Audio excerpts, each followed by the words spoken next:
Hey everyone, we are here. Thank you for bearing with me as we get the stream going. I'm just going to head outside, have a quick smoke, and then we're going to be back for some practice before the race begins. It's going to be starting in about 10 minutes, so I won't be long, guys. I will be right back. Thank you all for tuning in.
All right, everyone, we are back.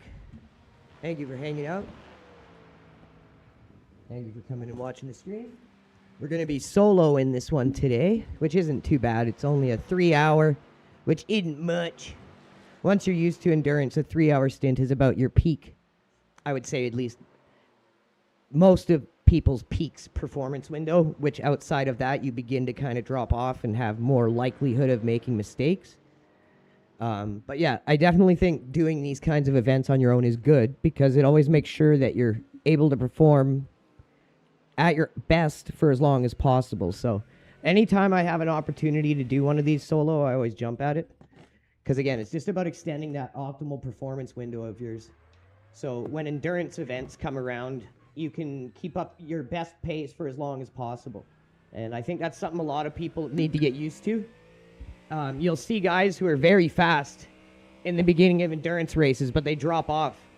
And those are the people who really need to work on it.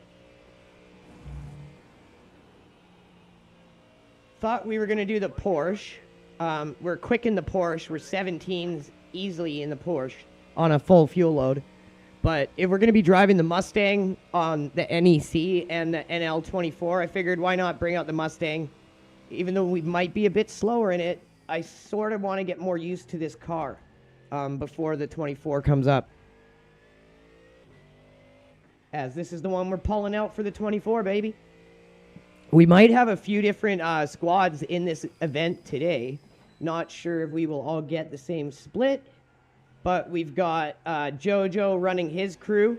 We've got Nando and Sean. Shout out to Not a Bot and Nando, Racing Without Limits. Make sure you guys check out the stint link. So we got, I think, 3 cars today in this at least.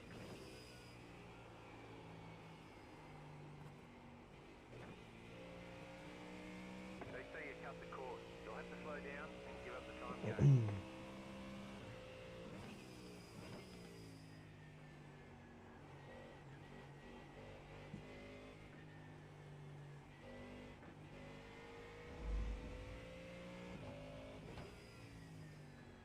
I was running like 19s early laps and then down into the like 18s with this thing.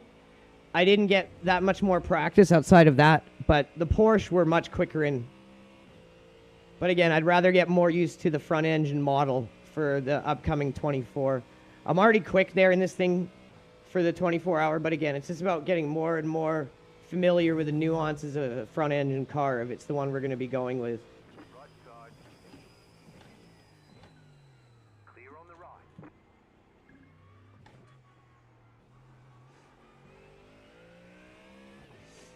Vent should be starting in about 7 minutes time.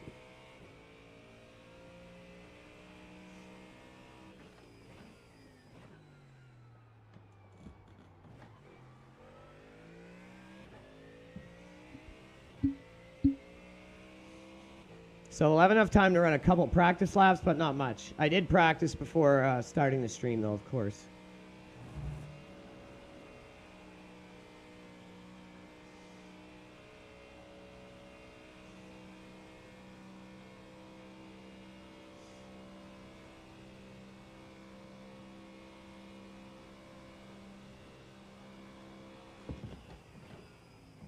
I find the biggest weakness with the Mustang, and especially iRacing, is its gear stacks and your inability to alter the gear stacks any more than just selecting one or the other. That's definitely its biggest weakness here, because they're very unoptimized for a lot of tracks.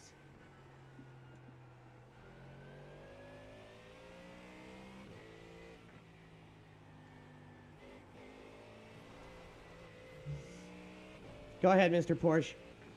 I just came out of the pit, bro. Go ahead. Stay on the right. Clear.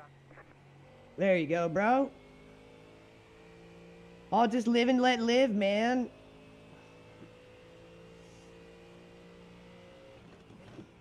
Why you gotta be so hostile all the time, little dudes?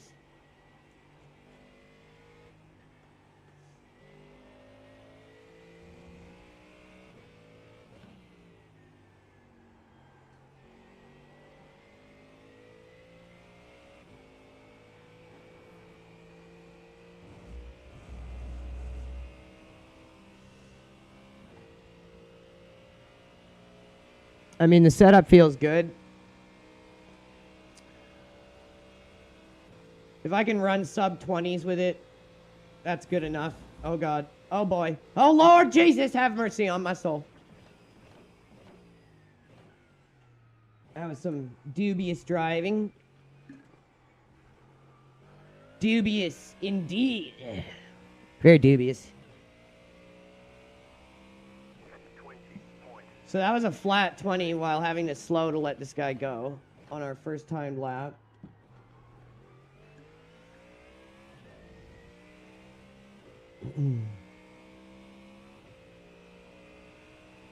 Puts us in 32nd. It hasn't put teams in different splits yet, but that just shows there's a lot of really fast guys here. Everyone and their mother knows Spa, so you end up with a lot of really high-level drivers. Even if their I rating may not indicate it, they're going to be quick. It's Spa. But then again, you have a lot of them who are quick and cocky here, but they don't have the veterancy to see it through or deploy their pace and skill in a way that's going to actually benefit them with a good finish.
All the events going to be starting. Everyone's getting ready and leaving.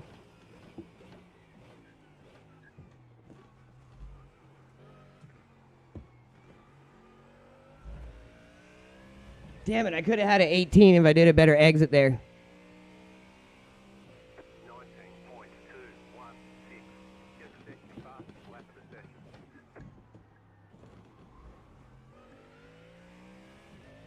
the session. There, 23rd. Little more respectable.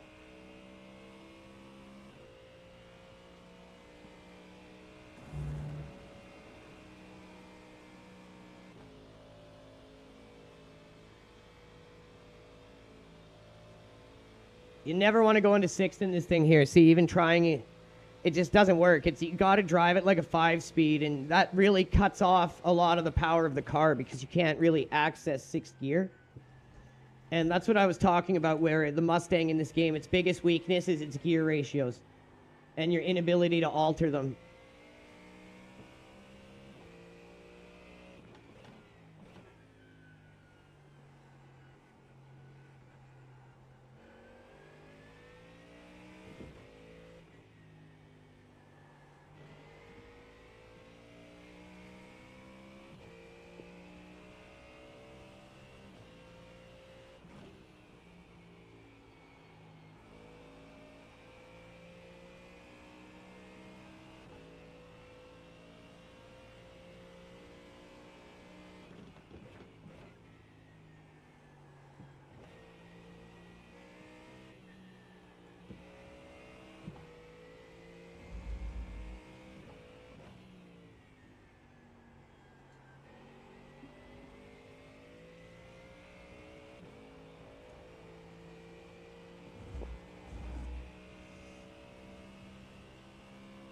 This guy behind is just cracking on. Oh, it's because he's in ninth. He's a quick boy.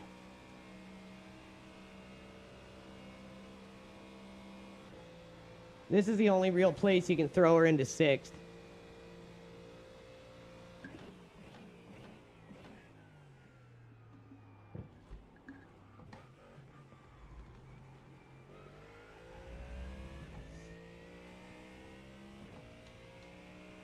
You got a slow car on the right. 19.544. Go left.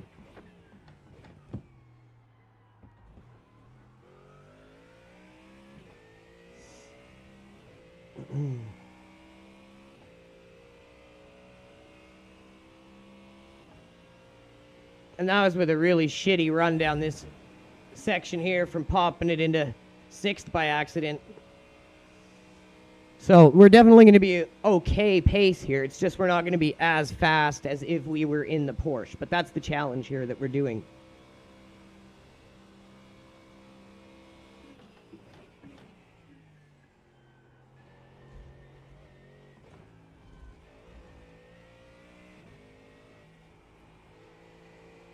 Oh, the event is coming up. Right as we're on a good lap. Running an 18 already. And we got to stop. I don't like it. Lame. Why can't it be when my delta's like botched? Why can't that be when it starts? No, it's always when I'm on a good lap.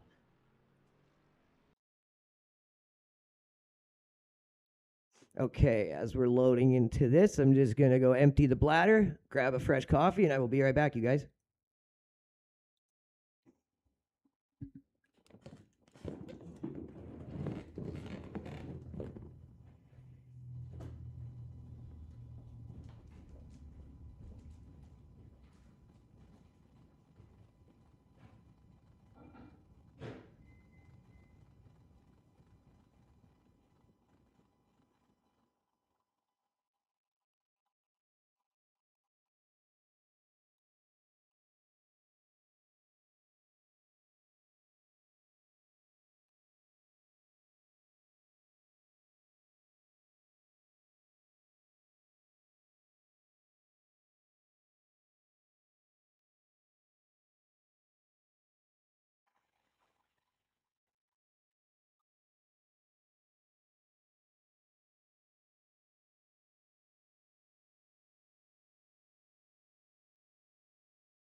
Oh yeah, coffee, coffee, coffee.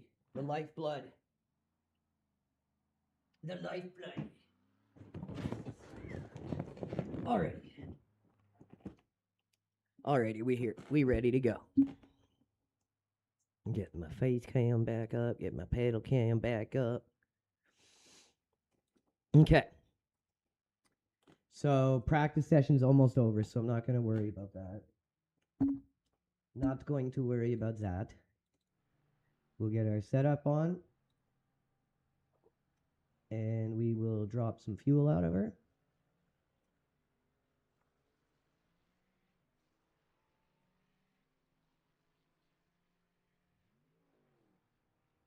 And I'm going to lower the rear a bit because I did not like the rear that high up.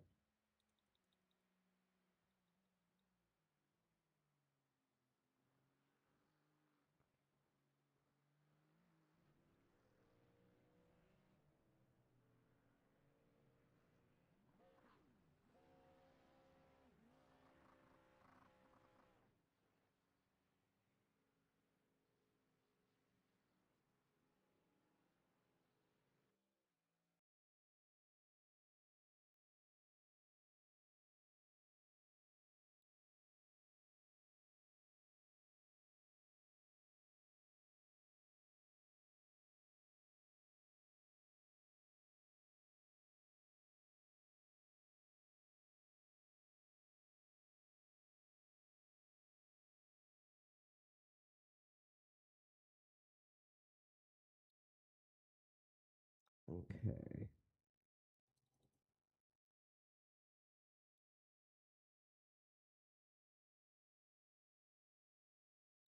Call this quali one. Q. It's the QE non setup. Okay, here we go. See what we can do, boys.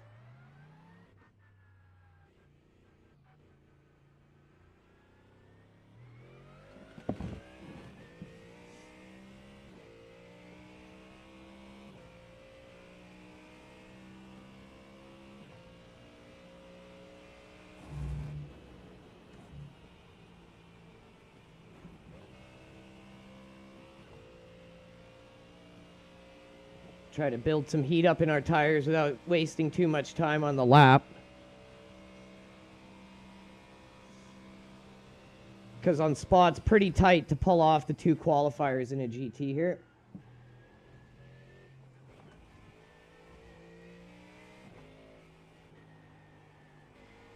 You got to make sure your tires are warm enough that you can rip the first lap pretty well, just in case you don't have the time for that second lap. That's the one thing I do prefer about Le Mans, is the proper qualifying sessions. Only some special events in iRacing do it, and I really think they need to spread that out to all events. At least just give us the 8 minutes. Like, get rid of the 2 laps and just give us the 8 minutes or the 7 minutes, because that's going to work on most tracks. But to make us wait 8 minutes, but only give us 2 laps within those 8 minutes is a little silly.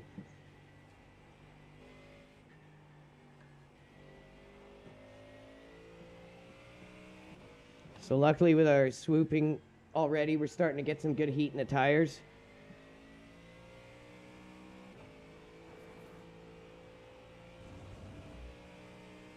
Should be decent to go on our first lap here. And yeah, see, we've already only got about 5 minutes. 5:30, so it'll probably be just about 4 something when we cross the line.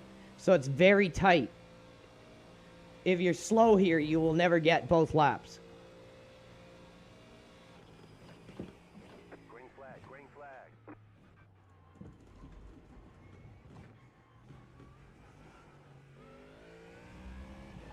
Okay, here comes your first time lap.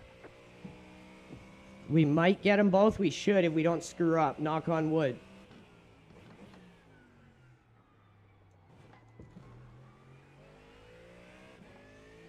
But yeah, I usually start off with like a banker lap and ramp up. So this kind of setup is always challenging for me.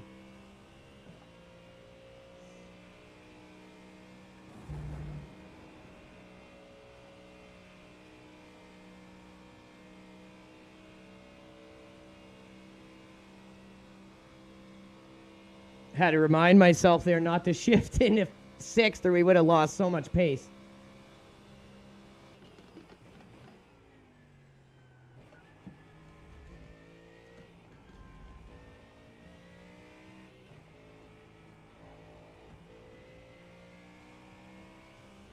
You've got about 5 laps of fuel.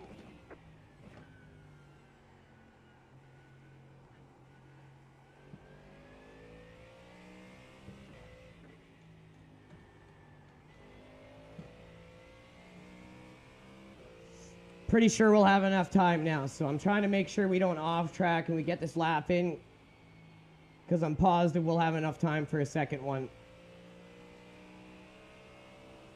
Well, I think we'll find out on the next episode of Andrew's Boomer Brain.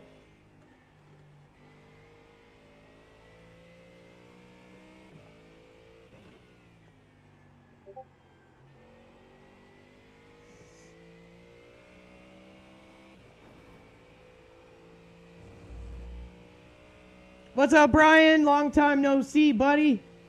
The backbone of our team, the Hickey man himself.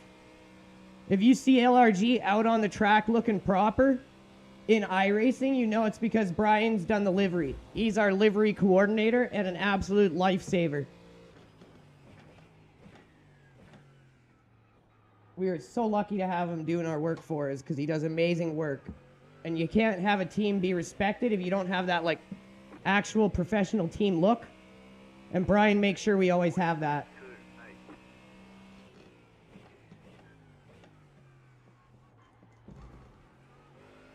Let's see if we can do something better than that.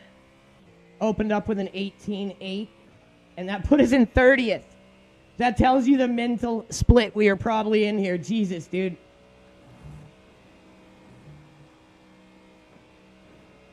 Oh, I rode that perfectly without getting the off track. You have to do that little cut to get the best time up that hill. But it's on such a fine line that it's very dangerous to do in quali.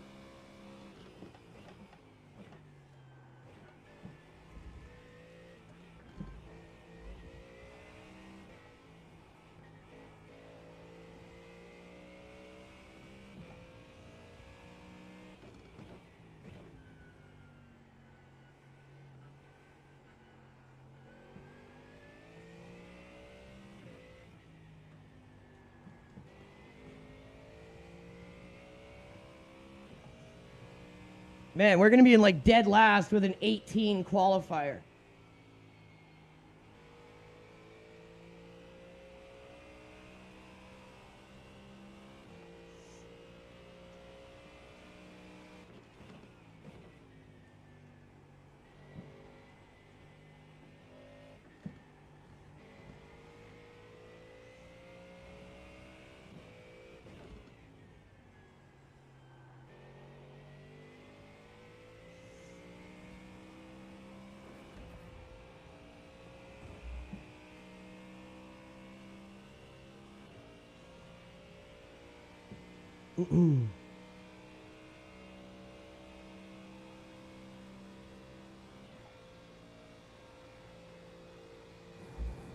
Ooh, almost off track. Jesus, Jesus.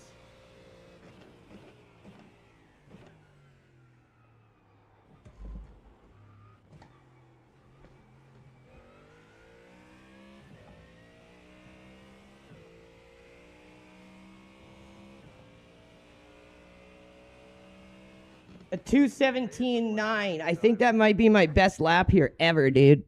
And it only gets me 44th. Like, that is so crazy. The splits here, man, are really, really high. Like, we've got to be in a pretty high split. Like, I know I'm not the best qualifier, but that's not a terrible qualifying lap. I don't think anyways. Like, let's see what we're up against here, boys. Oh my God, 15s, 16s. I mean, we weren't like seconds off. We were only just a bit over 2 seconds off, like an alien qualifier. So I'm proud of that. Definitely proud of that. It's a good start. But again, you guys know I'm not the best at qualifying. That's something I've really got to continue to improve upon.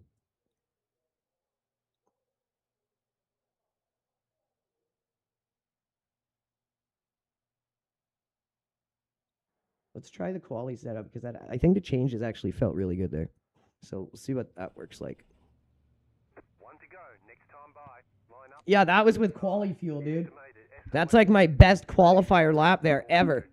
Pit road is closed. Let's take opportunities. Let's not take opportunities, bro. So I'm solo here. Field is on the grid. So we're going to want to make sure we save some energy, push when needed, conserve when we also have to conserve, and make sure we're alive at the end to fight for a decent finish.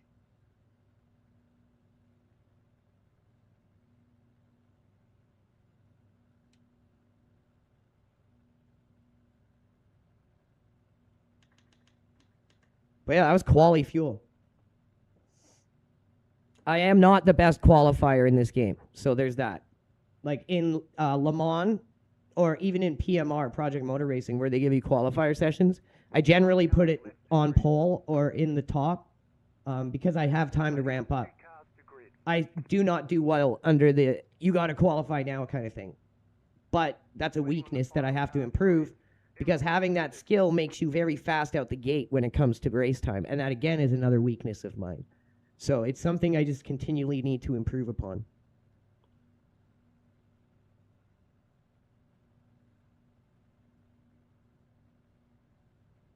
If I had Mac Daddy Phil in this race with me, he'd be egging me on, being like, do better, bro.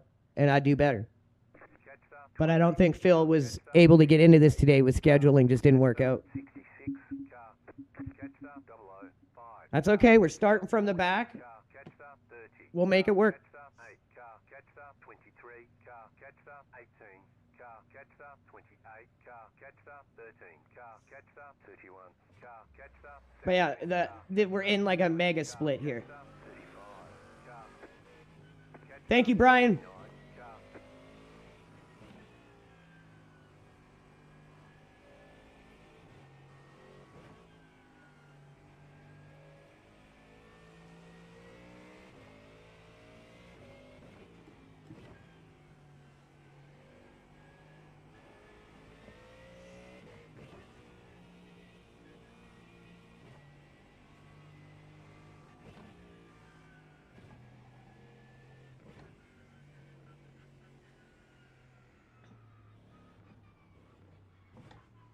You know it's a high split when guys at the back are trying to go single file.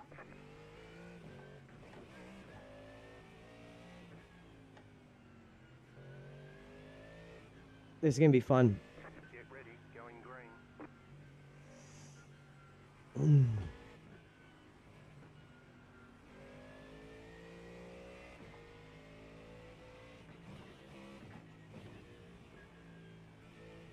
The pace car is in. Green flag. Green flag. Whoa, jam up here, boys. And Spinny Spinnersons. There's an incident behind. Poor little dudes.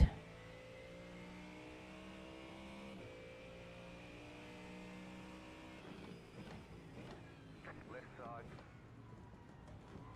Keep to the right. Still there. Clear.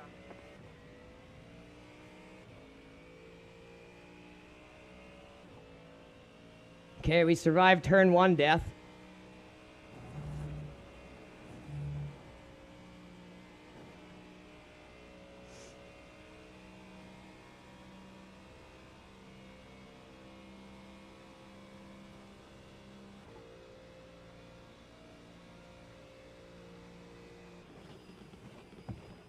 Car on your left. Stay on the right. Clear.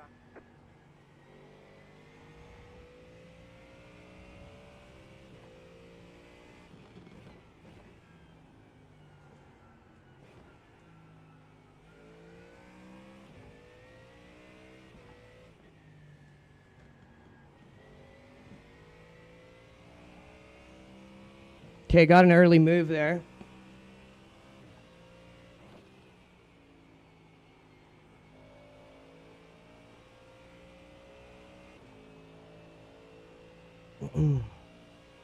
Very tight packed field right now, so we just want to hang in there and look for openings.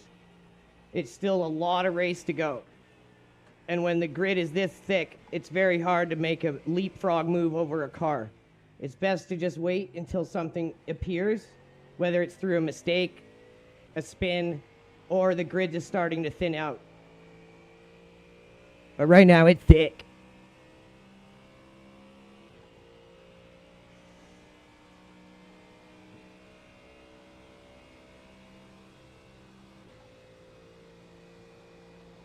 Oh shit. Oh shit.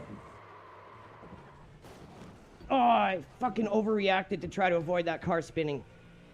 He took everyone out behind us. One of your wheels is out of alignment. You'll have less grip out there. Right side. Keep to the left. There's an incident ahead. You're on the left. 3 wide. Right side. 2 wide. Car stop on the right. Stay on the left. I knew that was going to be bad, which is why I tried to avoid it, but I overreacted to avoid it, which is the problem. And on cold tires, it caused the car to snap. Clear. Right side. Keep to the left. I might need to pit for the damage. It didn't meatball, but I don't know if I want to drive it like this. Yeah. We'll let this car go, and then we're going to have to pit for the damage. Gotta slow down and give up that time. Car right. I thought maybe if the wheel wasn't too bad, we'd be able to do it, but it's going to be too understeery.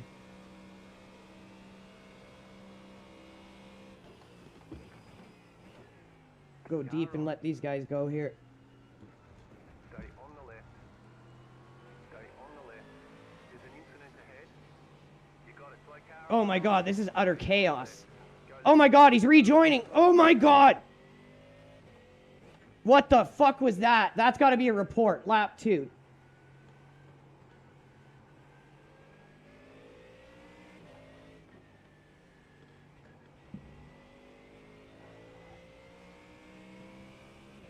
Yeah, the wheel's just too cockeyed right now to drive it like this.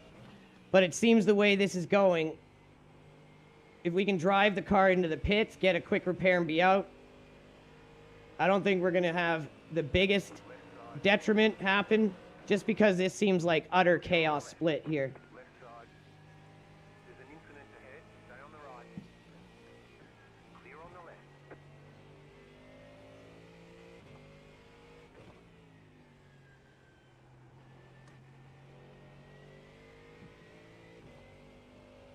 Oh my god. This is insane. This is fucking insane.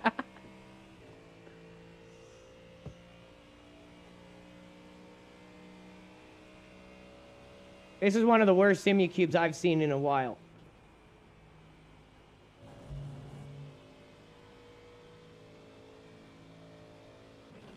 Car stop on the right. We'll go one more lap. Car stopped ahead. Because now we have no real pressure from behind. I can lift and slow when I need to. 8.944. And that way we just don't go in immediately. If I can make this work and hang with these guys, that's obviously going to be the best case scenario, because a lot of these guys are also driving with heavy damage.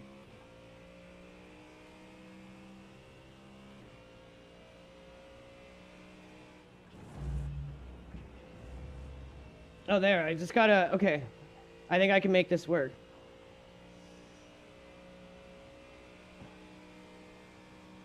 We're losing speed on the straight, which is obvious, but this might be the better option than going in. We'll see what happens. If cars really start catching up to us, then we might have no choice.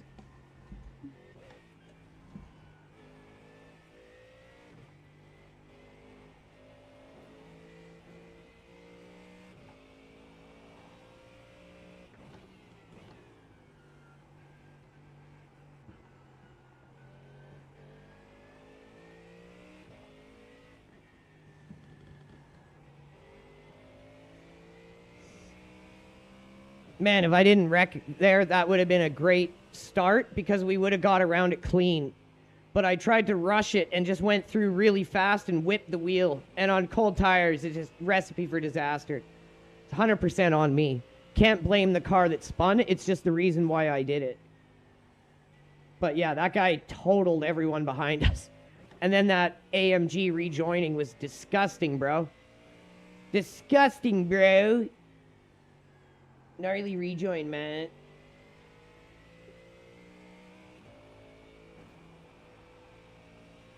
These guys all must have damage because we're keeping with them.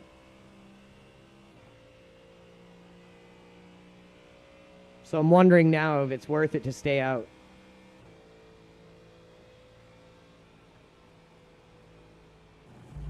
Oh my god, that guy's so slow. Clear.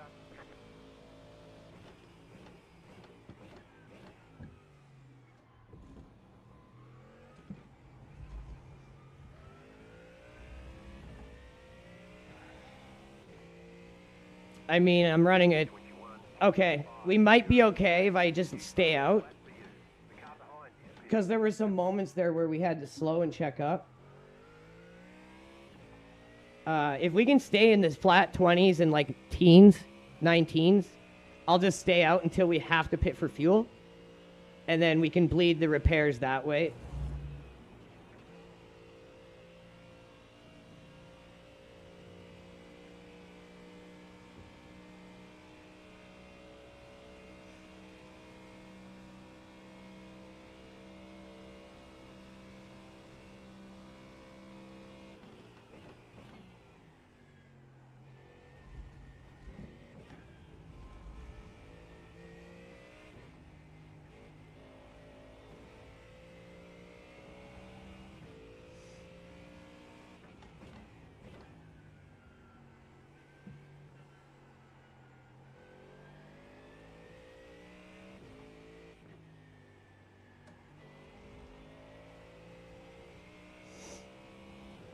There's a big cluster of cars right ahead of us, too.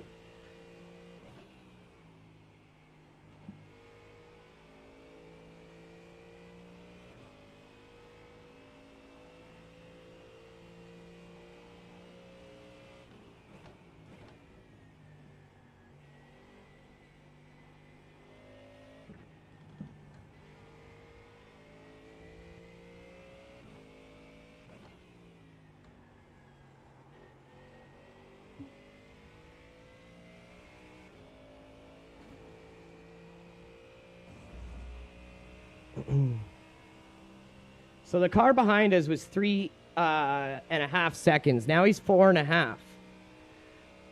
So if we can hold them off, I'm thinking we're just going to stay out.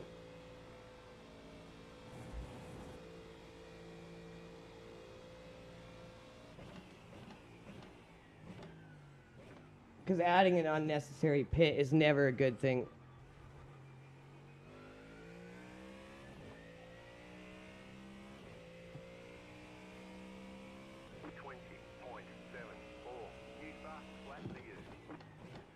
And we're doing just enough to kind of hang at the back of these other cars that all got involved in those accidents. Like everyone that we can see ahead of us is pretty much a car that's carrying some form of damage.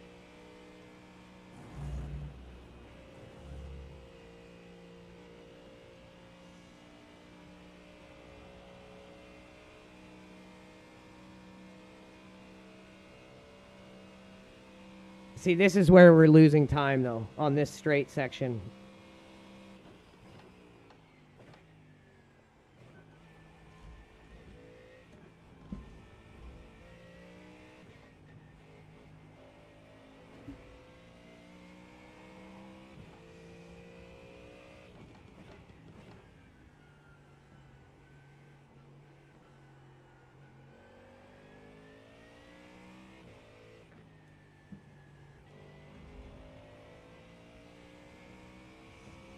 That's why we can't quite get under the 20s, because of our straight line speed reduction from the wheel being all cockeyed. It's slowing us down, obviously, the drag on the wheel.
The problem is if we go in now, we're going to end up like I'm going to guess it's going to be at least a few minutes of repairs.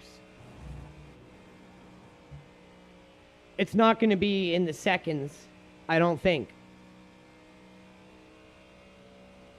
So we have to think of that, and if we go in, we're either going to lose at least one lap or maybe more than that. So the question right now is if we can stay close enough, do we gut it out the way it is? Or do we go in and try to get the car back up to pace, but come out of the pits like a lap down?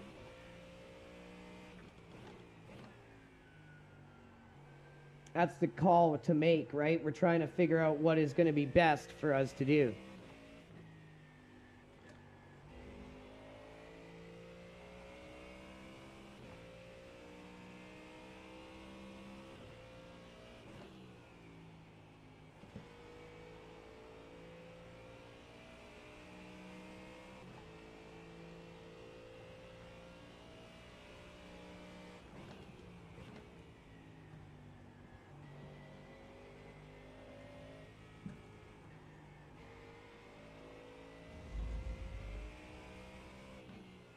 The leader just did a 17.205.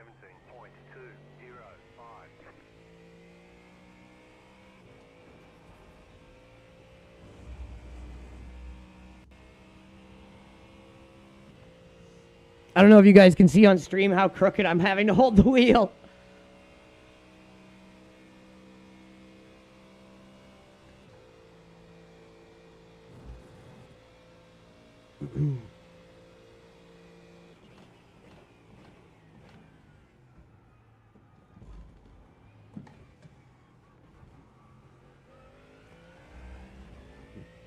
Somehow Mustard, I think, at 19.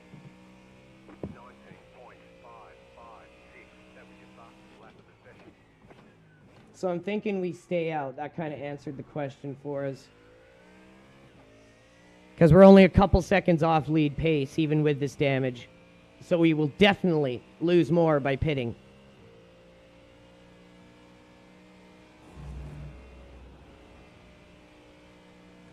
I was kind of waiting to see if we could bring it down under the 20s before making a final call. And we're still keeping the cars off behind us.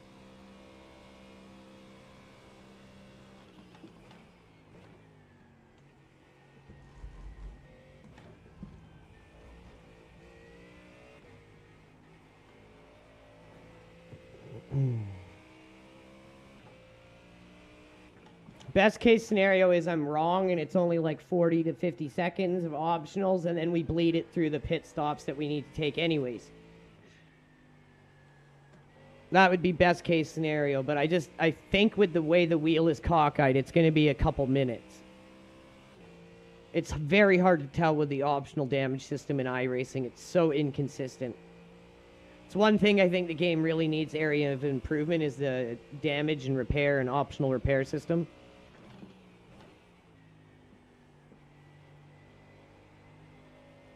Now, how long we can keep this up for is the other question, because remember that tire that's all cockeyed is going to be scrubbing really hard. So that tire is going to wear really, really quickly because of it.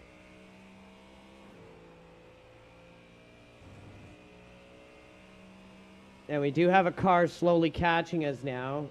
Oh, he's not for position. He's lapped down. He must have just came out of the pits. So he's decided to pit and get his car back up to speed.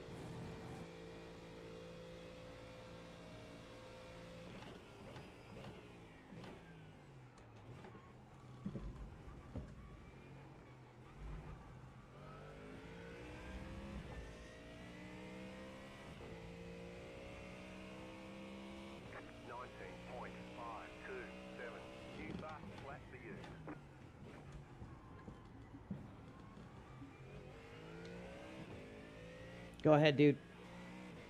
I can't go up the hill with this guy behind me because of the drag I have on the car. It will make it so he runs into us. And it wouldn't be his fault. It's just we'd be dragging down the straight here.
The tire is already starting to go from just getting scrubbed so hard, so we might not have a choice but to go in.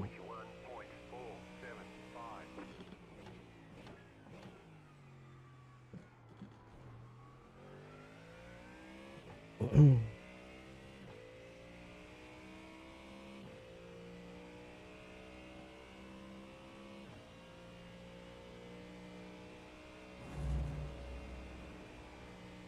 Well, I think this would definitely take care of any little stint we would have at the end.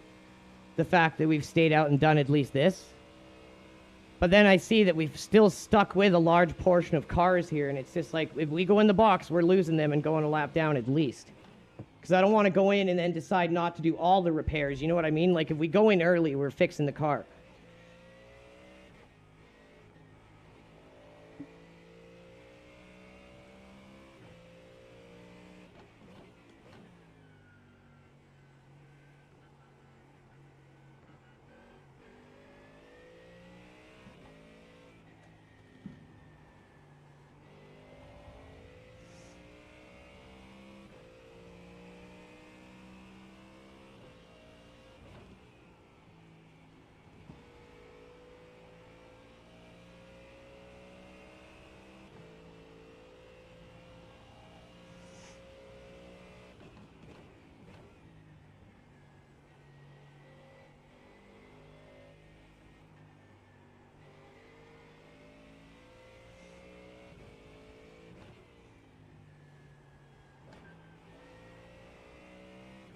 Yeah, I can already feel the grip going, and that's the problem, because whatever little bit of pace we were able to hold on to is going very, very rapidly.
I can't make up my mind. It's killing me.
Whoa, whoa, whoa, what just happened there? Car in front has gone off. You got a slow car on the right.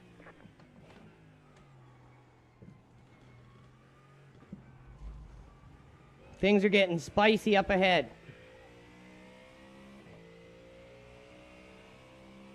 Car stopped on the right. What the hell is this? 0.155.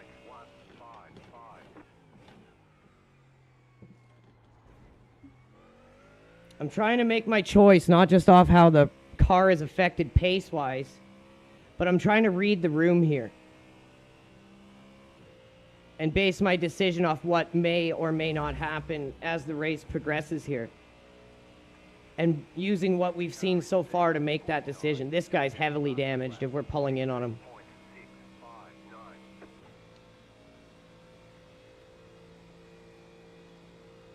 Right side. Clear on the right.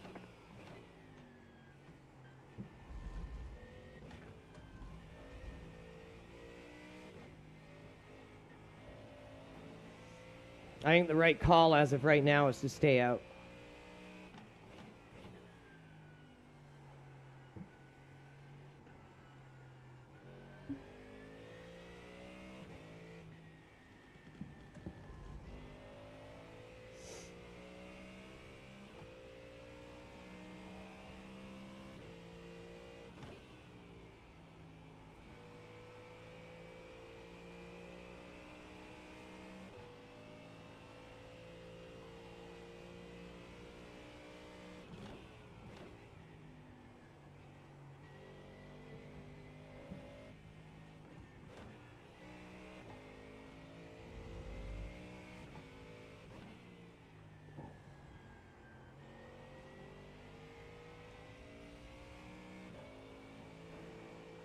You got a slow car on the right. Oh, geez, that's bad.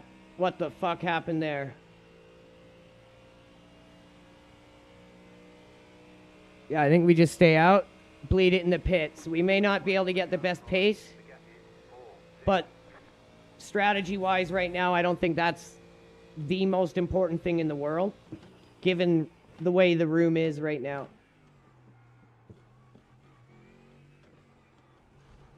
It's frustrating for me to not be able to run pace that I would like to run right now, but we're going to make it work. 19.867.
The leader just did a 17.079. So we're only like a little bit off lead pace, even with our car being damaged. So I think we made the right choice and didn't panic and overreact.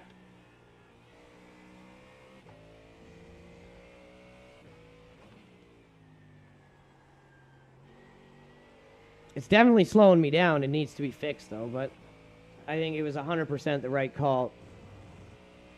Given the way this room is right now, anyways, it worked in this instance.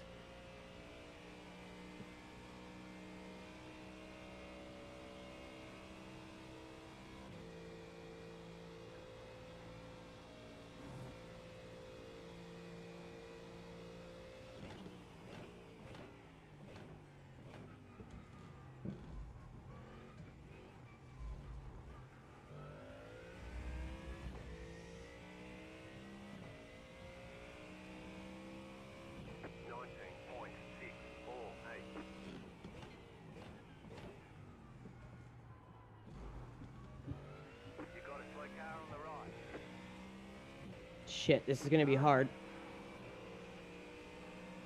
Clear on the right.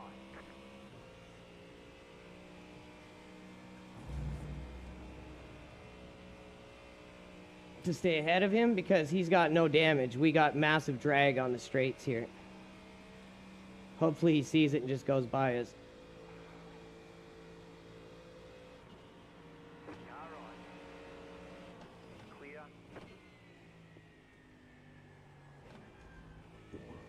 That's our only disadvantage right now. I can drive pretty much at pace everywhere else except the big straights, which is kind of important here.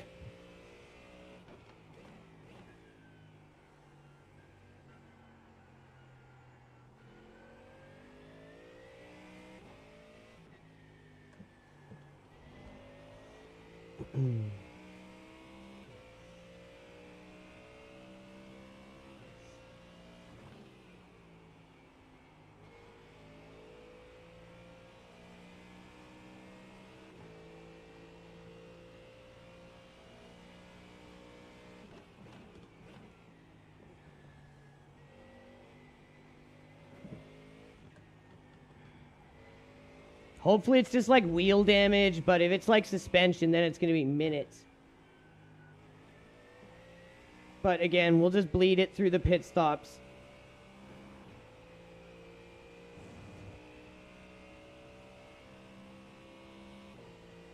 I'd say the wheel is at like maybe 450 degrees to the right to keep it straight. You're losing on the car in front. The gap is That wasn't an off track. Come on, man. I've had ones in this race that were worse than that weren't an off track. This game's got some inconsistent boundaries on Spa for sure.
Ten in the tank, guys.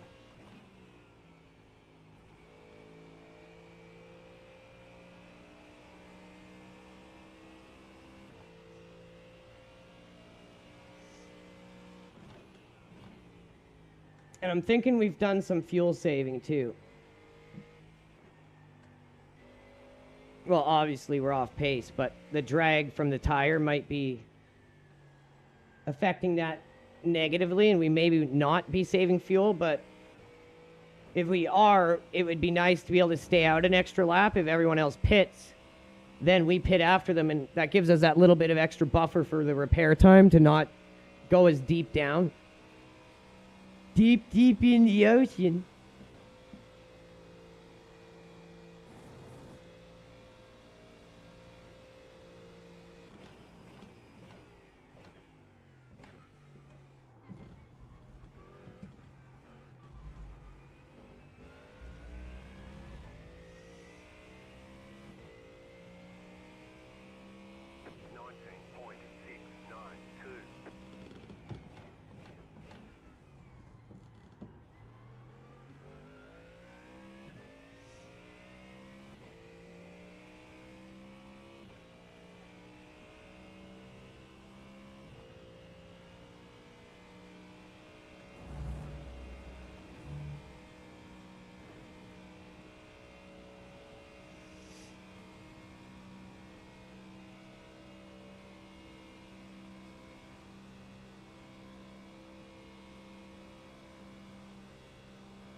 Cloud cover coming in just darkened the track all of a sudden. That crazy.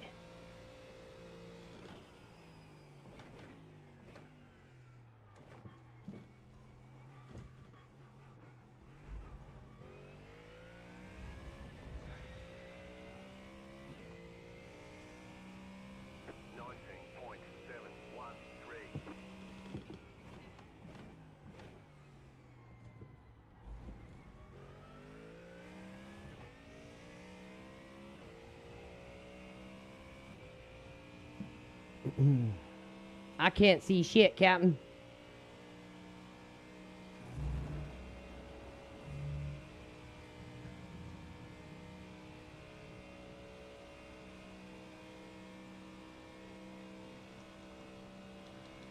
Nine to go in the tank.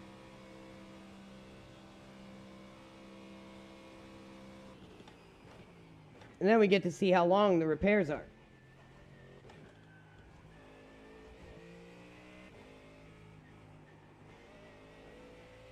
Let's hope it's just wheel damage, because then it'd be really quick.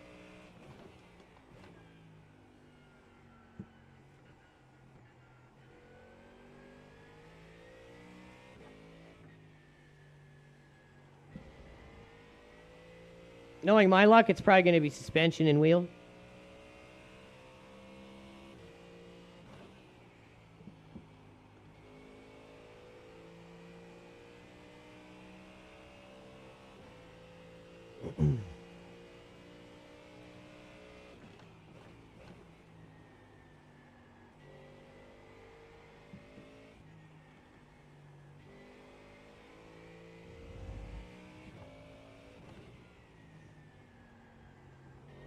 Managed for the most part to stay in the sub 20s, even though they've just been kind of high to medium 19s. But at least it's doing enough for us to just keep us on the lead lap. Hopefully long enough until everyone pits here.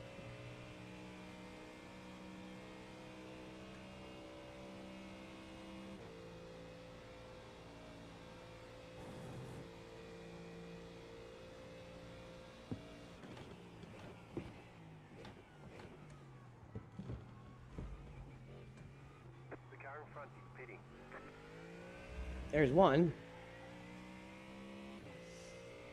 19.622.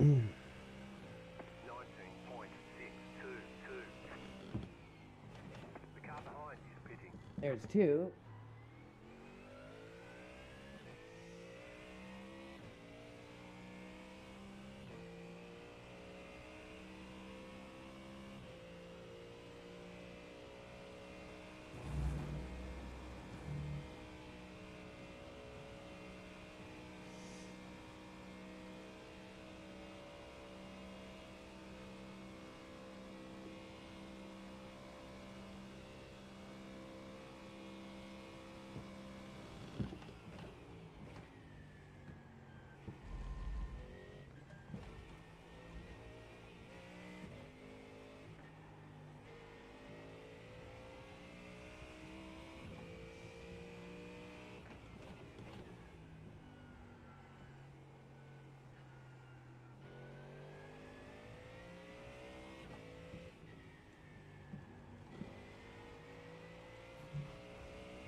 I'm going to say in the next, 3 to 4 laps, we're going to really start hearing cars pit. You're losing on the car in front. The gap is 8.5 seconds.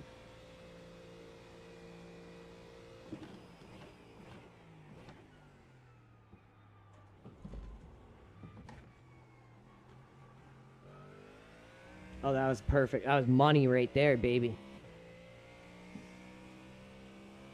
19.402. That was your fastest lap of the session. With a Munt burger for a car.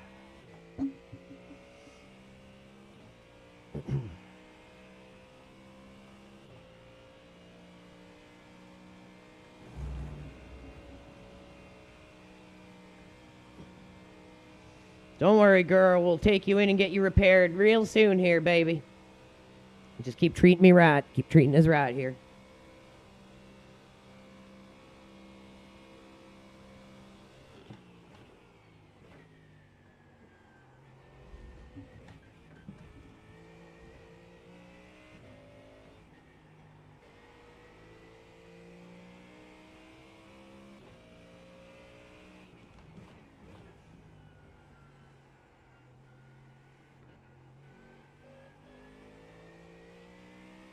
The leader just did a 17.116.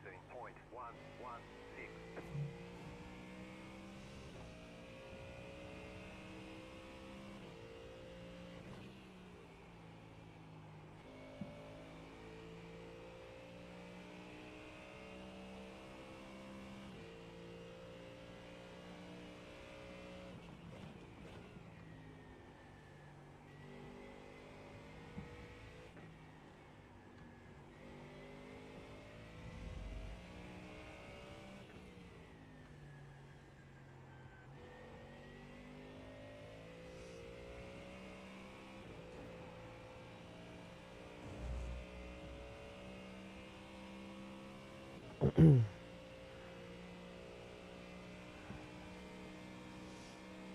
losing on the car in front. The gap is 9.5 seconds. Hey, I'm sorry, Jim, okay? His car isn't all fucked up. Mine is, bro. Why don't you just go be his crew chief? That'd be so fucking cool, Jim.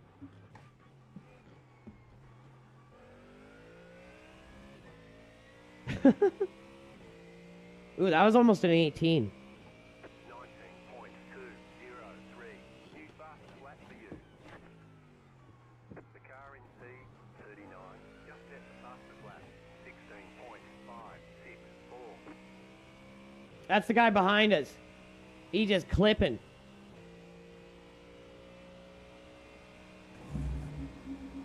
He obviously had the same experience. His eyes got wrecked out early. But probably had so bad of damage that he had no choice but to pit. We got very lucky.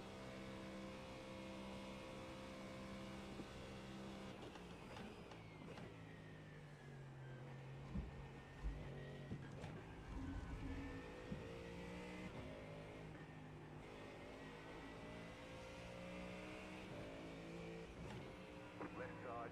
That car is a lap down. Clear on the left. Can't hold him up with the damage we have.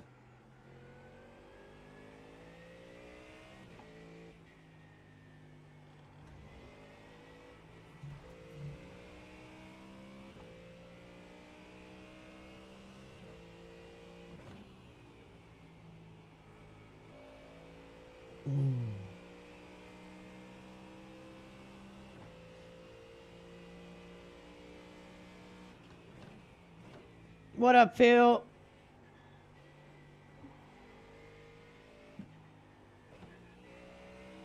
Yeah, Ishii wasn't able to do the Road America, or not the Road America, the vintage IMSA on Laguna, the Laguna 500 or whatever the fuck it was, the vintage IMSA 500. He wasn't able to do it. So I thought last second I'll hop into me a SIMUCUBE. Had a big old wreck on lap 1. Luckily we didn't catch a meatball, but we've got heavy wheel damage or suspension damage. And our wheel is mega cockeyed. But we've been lucky enough that we've kept our laps low enough that we've stayed out rather than going into pit for repairs. And we're going to try to bleed it in the pit stops. But we've come back from 50th to 32nd already. 20.5. What's up, Nando? But yeah, I wasn't planning on doing it solo. I would have liked to have a second driver, but it just didn't work out with the Ishburger. 5 in the tank.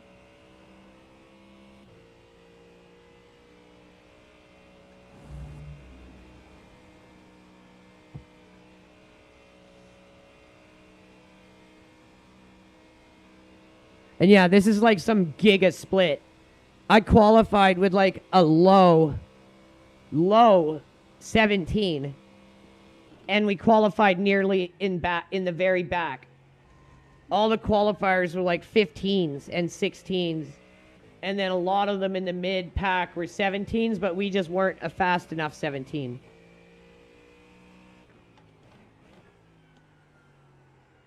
But unfortunately, with our tap into the wall on the high-speed kink on the first lap from a Mustang spinning in front of us, and we overreacted to avoid it and hit the wall slightly. We've been running a lot slower laps, but it's kept us on the lead lap. We decided to do that instead of going for the repair, and we're going to hopefully bleed it in the pit stops, and I'm hoping that it's just wheel damage. That's my hope right now, is it's just wheel damage, but if it's suspension, then it's obviously going to take a bit longer. But I was able to keep my pace on most laps in the 19s. So I just stayed out. And luckily I did, because we've picked up a lot of spots already. Everyone should be starting to pit very soon. It's another lapped car behind us here.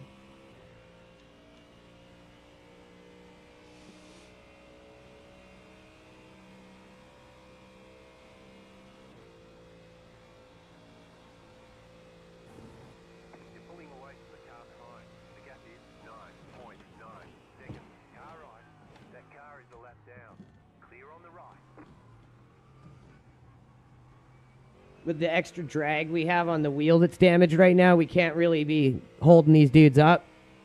Orphans of the 500 stream. It's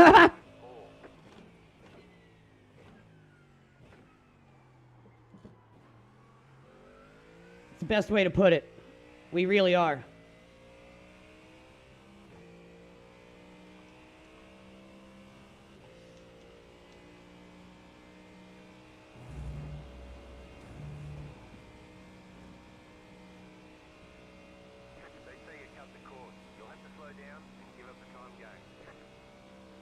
But yeah, I was not planning on soloing it, but here we is, having some fun. We didn't get, if I didn't spin myself on lap 1 overreacting to that car, we would definitely be in the high teens right now. But remember, we have not pit yet for repairs. And we're still in 31st, so we've climbed back quite a bit. And with this being a full 60-car grid, we just need to look for high 20s. And we'll be okay.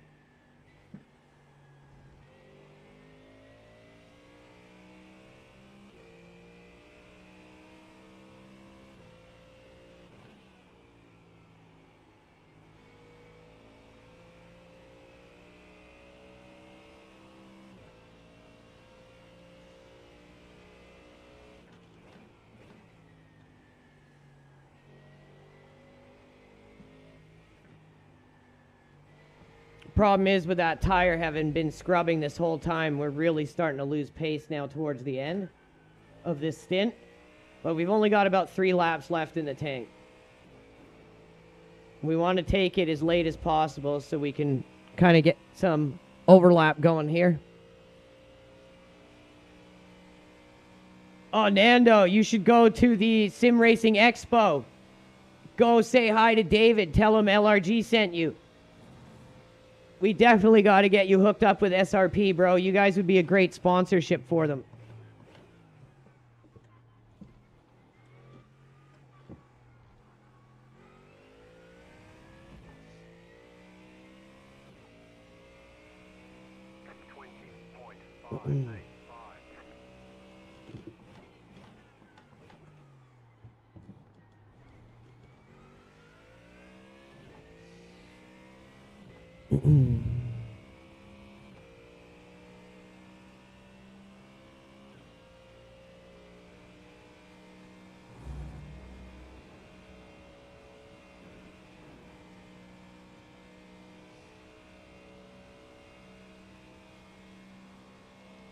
Three in the tank. I think we might go in this lap, maybe.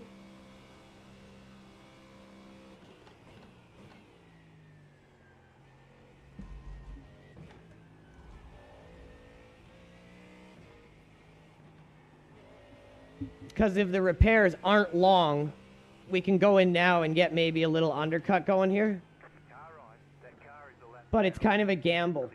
Because if the repairs are long, then we're just kind of going in early and it's going to kind of shoot us in the foot.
Go ahead, dude.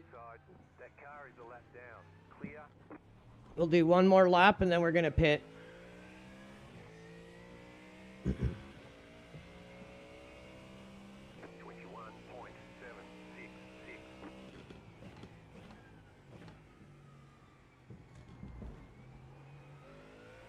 Because I can really feel the tire going now.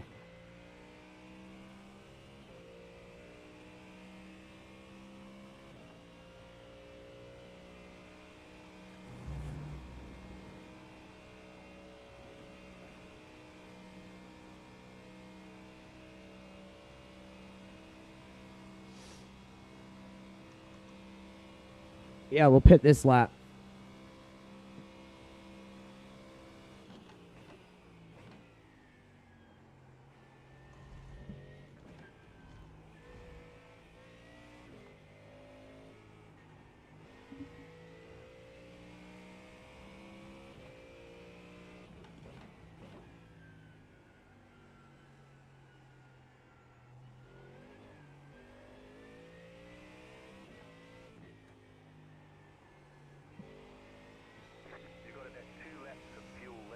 Yeah, it'll be so sketchy to stay out for one more.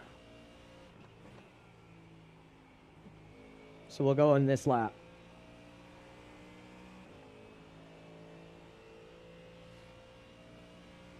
Hell yeah, dude. Those are the best days. Lazy team boss days. Freaking love it. Getting the boys to do your job and you're just like, man, I'm chilling. I've gotten to a point now where, you know what? I'm chilling.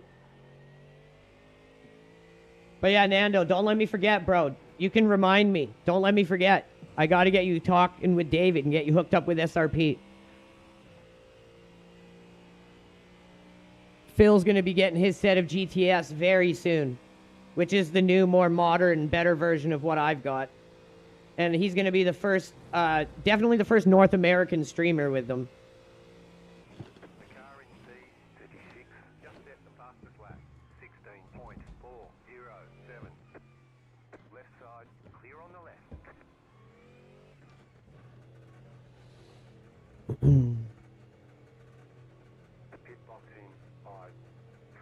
All right, please don't be super duper long repairs. Right here. Be better if I pitted properly. All the damage is repairable. Oh, it's 3 minutes. See, I knew it. I knew it. I fucking knew it. I fucking knew it. I told you I knew it. I knew it was going to be minutes. That's unfortunate. We might just have to drive it the way it is. Like, that's a lap. We're going to go a lap down 100%.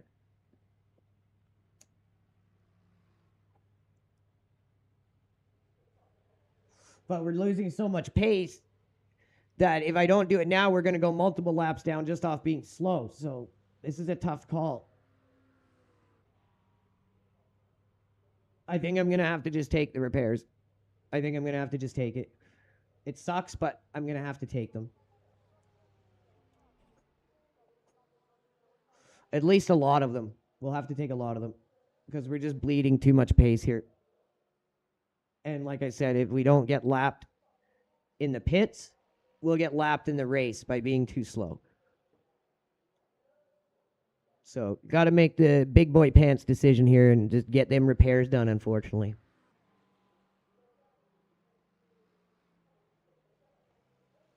But we did build up a little cushion on the cars behind, I think. We might not get taken over completely. I'm a character, am I? I mean, I guess that's why we're all cartoon characters for our logo.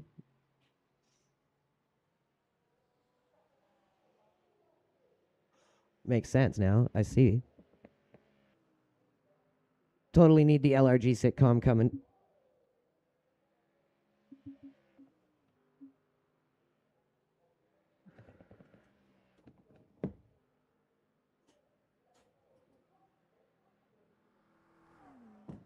Oh, yeah, and if everything looks good tomorrow, guys, me and Not a Bot are going to be back with Sunday Fun Day tomorrow, I'm pretty sure. So you guys are going to get to see us go back out there and try to get them degenerates under control that kind of kicked us out of that postal facility and told us what was what. We're going to try to go back and get it done a little better this time. I may or may not have shot Not a Bot in the back of the head last time. So I got to try not to do that.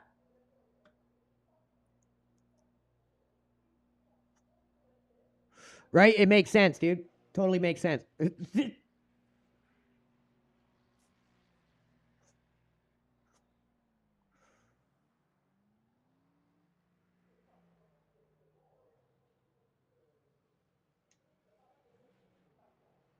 I think I'm just going to take it right down. It sucks. The lead is pitting now.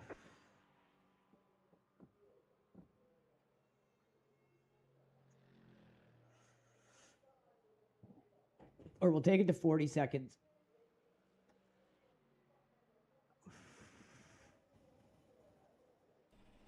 Okay, go.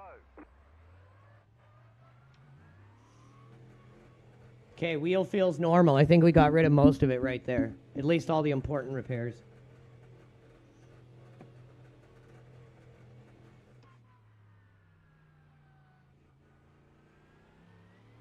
Left side. Keep to the right. Clear on the left. Then now on the next couple repairs, it's only a quick little 30 seconds.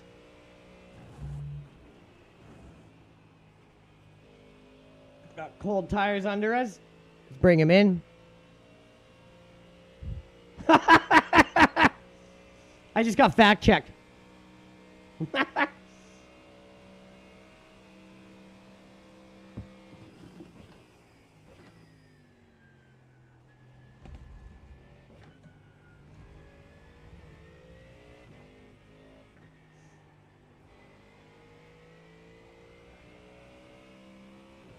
I think we're coming in tomorrow, though, with like a whole new vitality and hatred for these people in the post office. So I think we're going to get it done. We'll see. And I think your idea is right, dude. We need to bring a guy with range. Someone's got to have a scope, and then the other one's got to have the shoddy.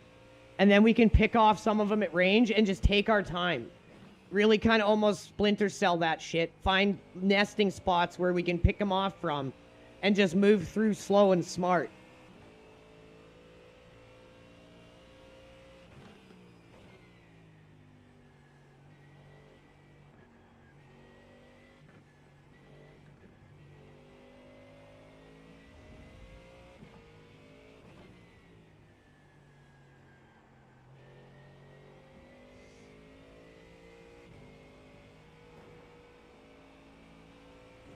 It'd be nice if once they gave you, like, the estimated time of repair, it'd be nice if they kind of gave you a little tick box of, like, what was repaired and what isn't repaired yet.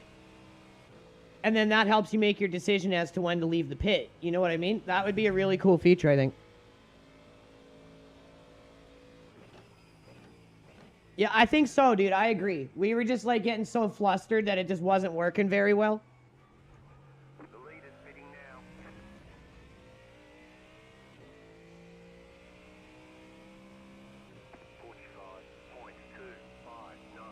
So we only lost 3 spots for that. That's not terrible.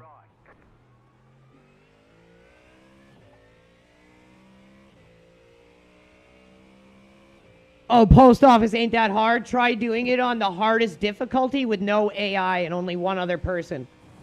That's why we need you, Sunday Phil. We need all 3 of us, dude. Because you don't get AI when you're doing it co-op with another person. You don't get any AI. So you're limited on ammo, limited on flashbangs, no door jams. And on the hardest difficulty, you're like 1 or 2 shots in the vitals and you're dead.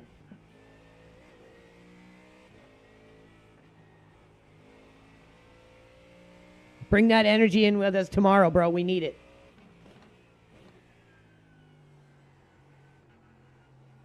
Three of us might have a way better chance.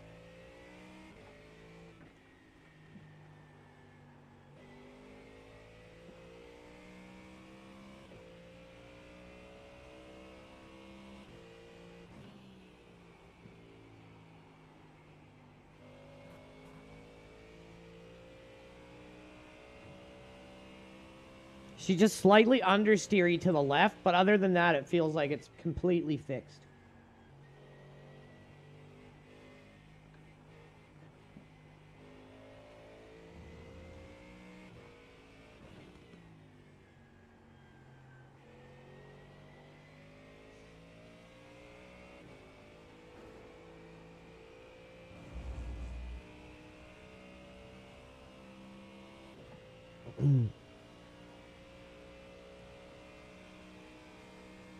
I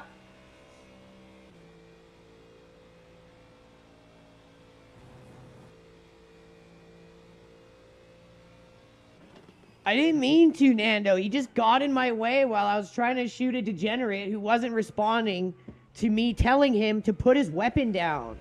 So I had to shoot him, and not a bot got in the way. It wasn't my fault. Okay? That's what I said to his wife after I killed her husband. It wasn't my fault. He got in my fucking way, okay? I feel bad. My feelings matter.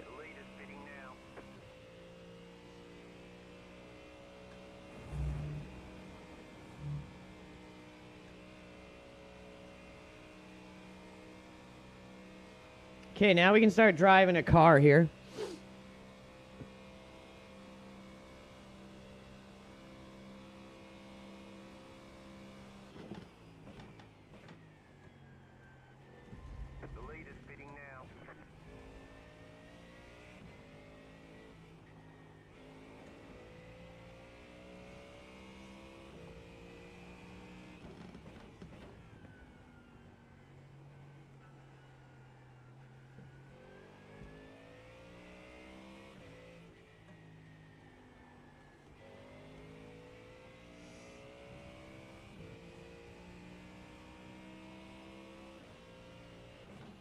Yeah, I think that's the way to do it. We had a decent plan. We just weren't executing it all that hot.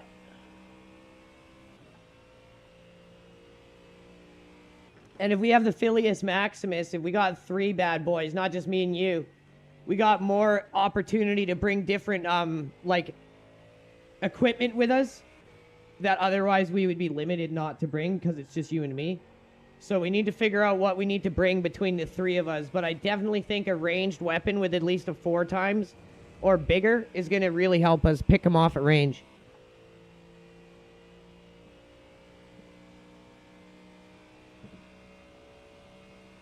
It was like we both knew at that point when I shot him in the back of the head. It was like, okay, I think we're going to call it. We're going to... I don't think we're making any more progress here today, per se.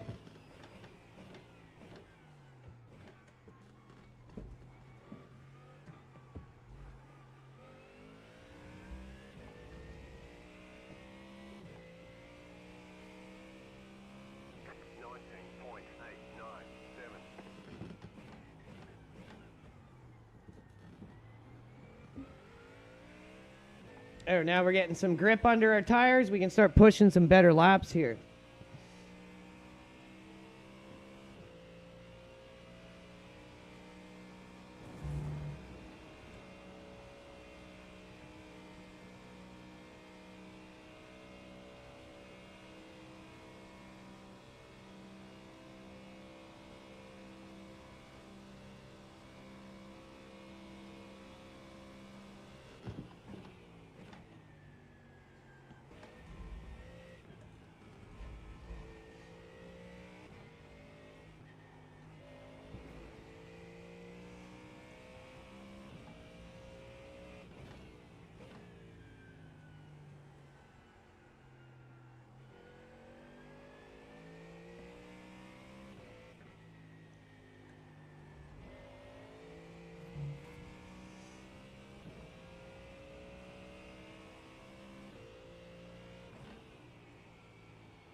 So we got some cars ahead of us that are not up a lap anymore.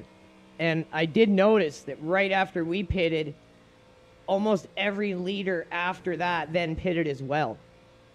So I'm wondering if we somehow perfectly timed that by accident, where we ended up unlapping ourselves of that lap we had to give up for the repairs. Would be funny if that's how it worked out. 18.886.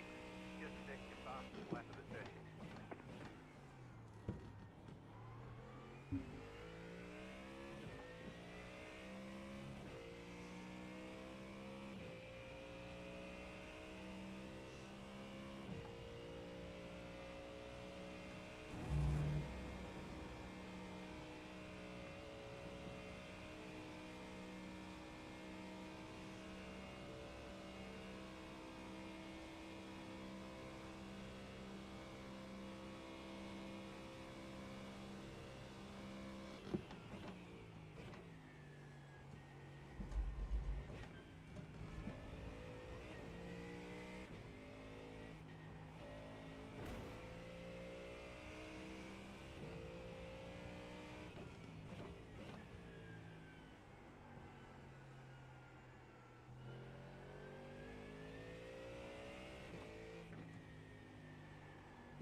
The car in front is pitting.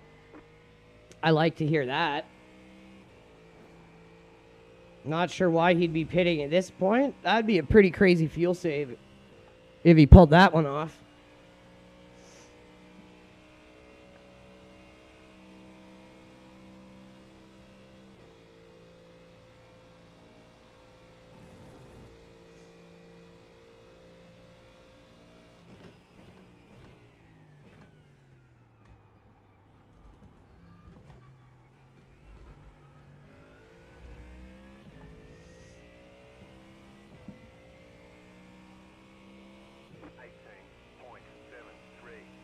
That was your fastest lap of the session.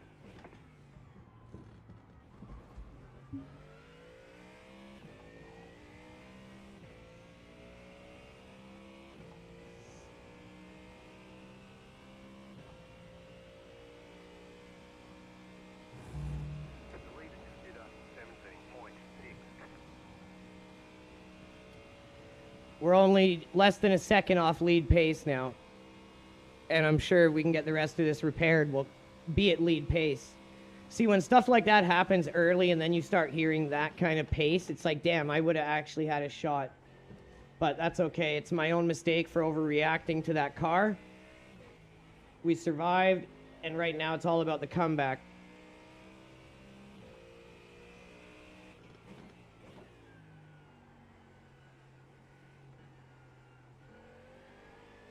It's always good to acknowledge like which ones of your mistakes led to where you're at.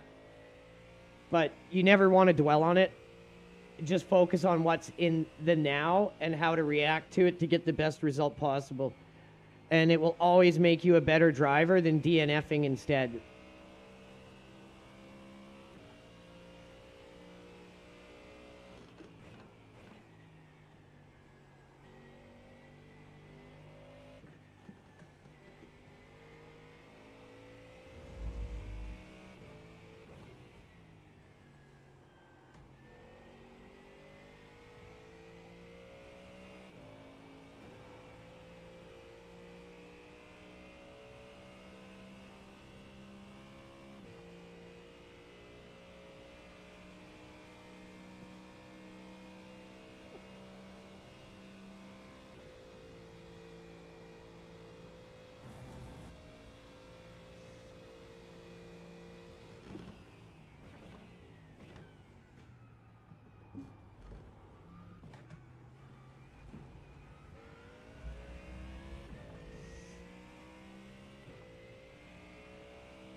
Got one spot back.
It's 41st behind it, so no worries about that car.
That car is a lap down. Right side.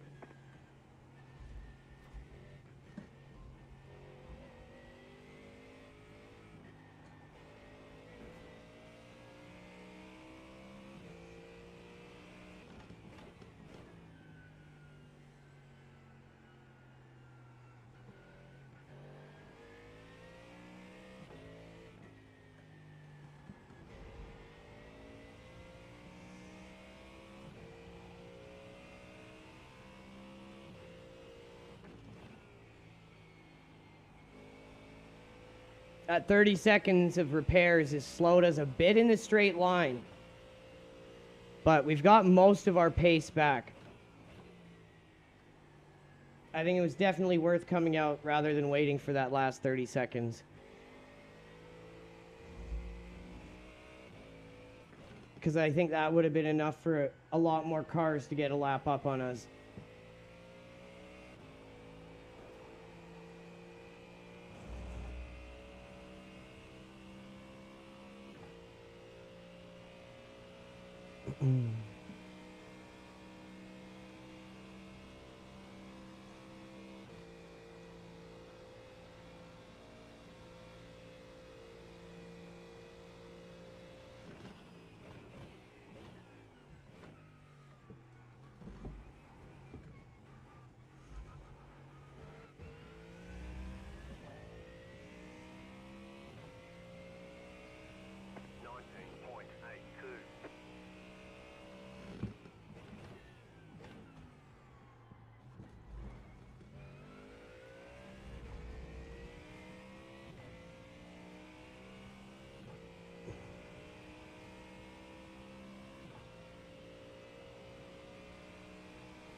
This is where we're losing time, so we can't quite break into the low 18s or 17s. because the damage is still causing us to lose a bit of pace on the straights, because this car is so inefficient in terms of drag. So when you have that kind of damage, it really affects the car.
Dragged a bit more time out of it. Car in front is pitting. Again, interesting. I like to hear it though.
Excuse me.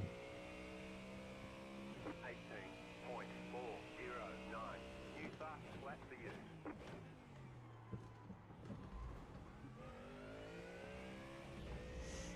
I really can't remember what my best lap here is.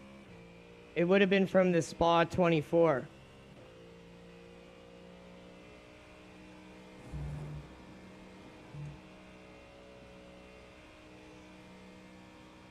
But it was in the AMG.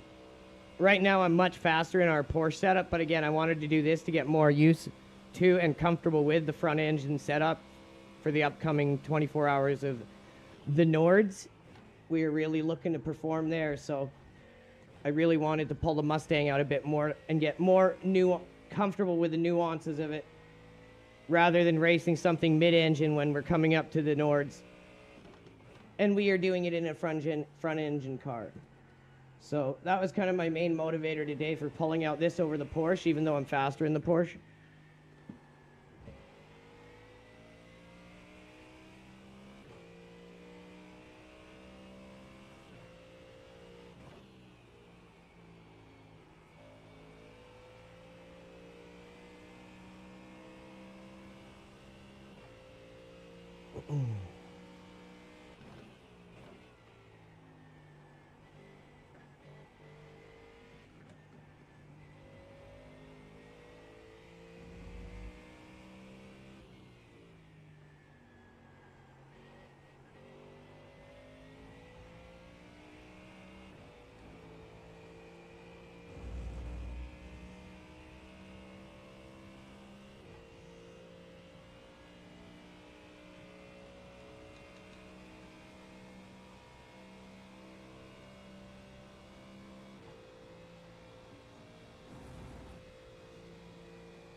The leader is running 17.317.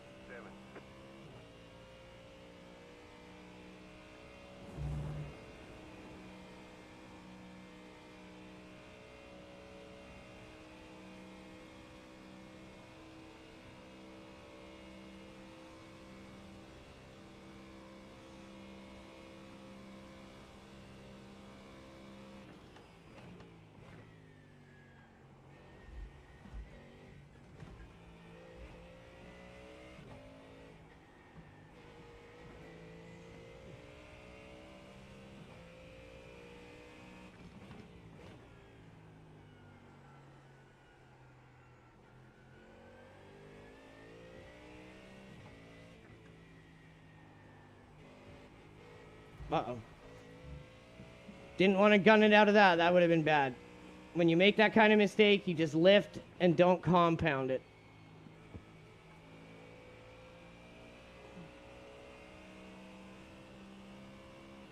The timing on that downhill, though, is that whole sector there from that swooping right-hander that starts it.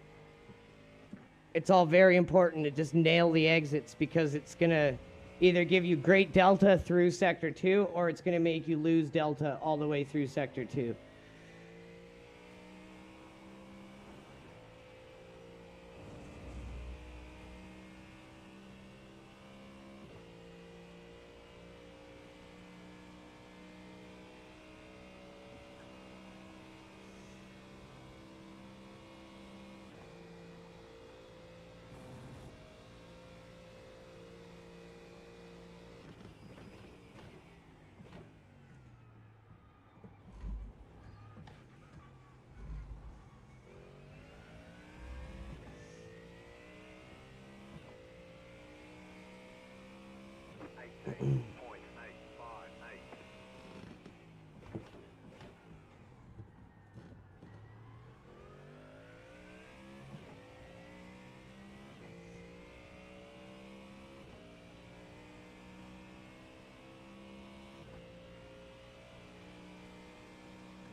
$11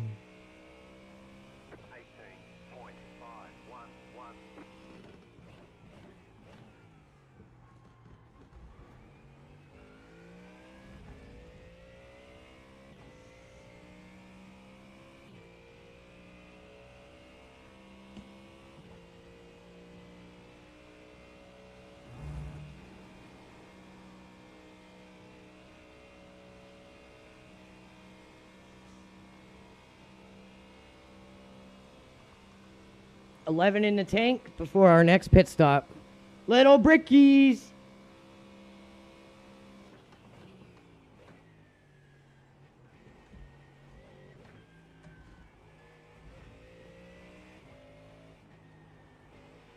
You should have seen the start of this race, dude. Just cars spinning everywhere.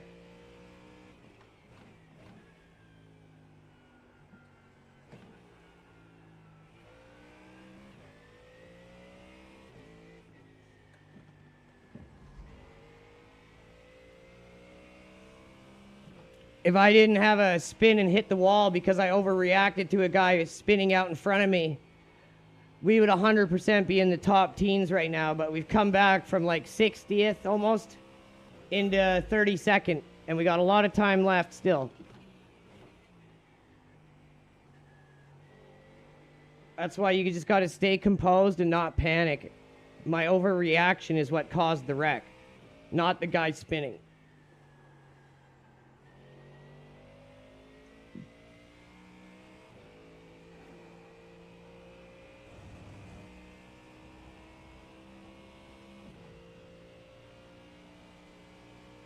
Right here coming up. You know this section, Dad. Lap 1, we're coming through here, and a guy spins right in front of me. So you know how slidey the car is through that section. And me trying to whip the wheel to avoid him, I overreacted and lost the rear of the car, and it hit the wall. But luckily, we didn't meatball. So I was able to stay out until the first pit. But I had to take the repair.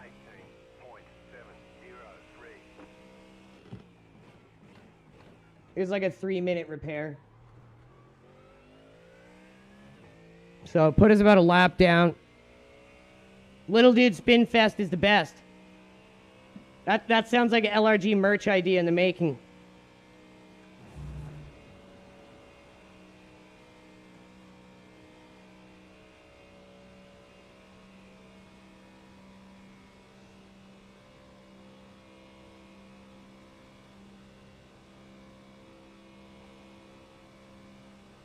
We still have about 30 seconds of optional repairs on the car we didn't take.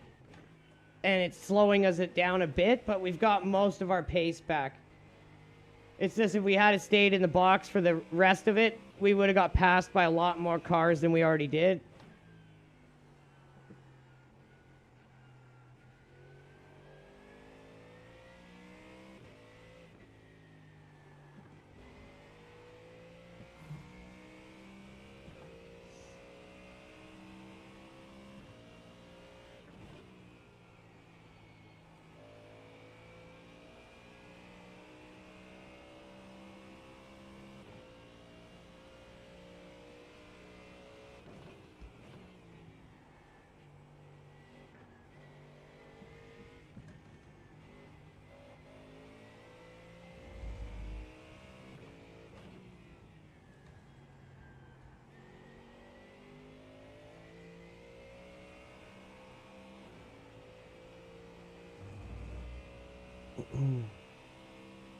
Should have enough fuel, I think, to get us into the 1 hour mark. Maybe not. It'll be close.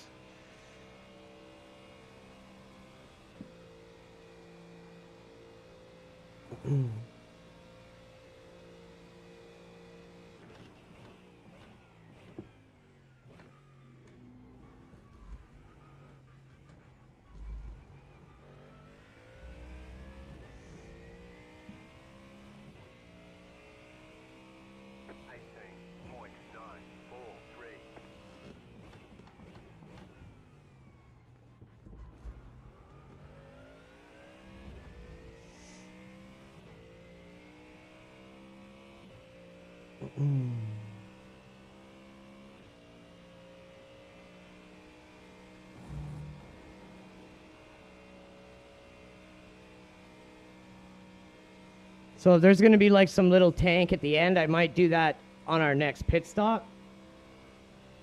We'll see.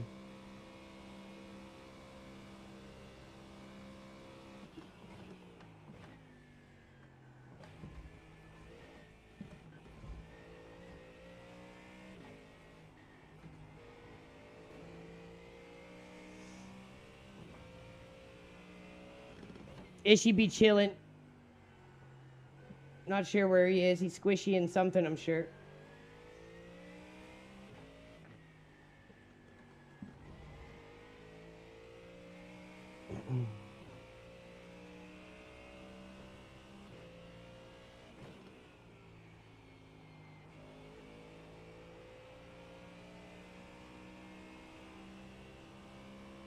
Everybody misses the Ishi. Everyone's like, hey man, I wish Ishi was on today. He's so cool. He's like the best LRG member. Y'all suck dick actually, except Ishi.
He's probably in a bath rubbing down himself with some Ceragon oil.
Basically 8 laps in the tank as of right now. The leader is coming up on you. They're not our fight.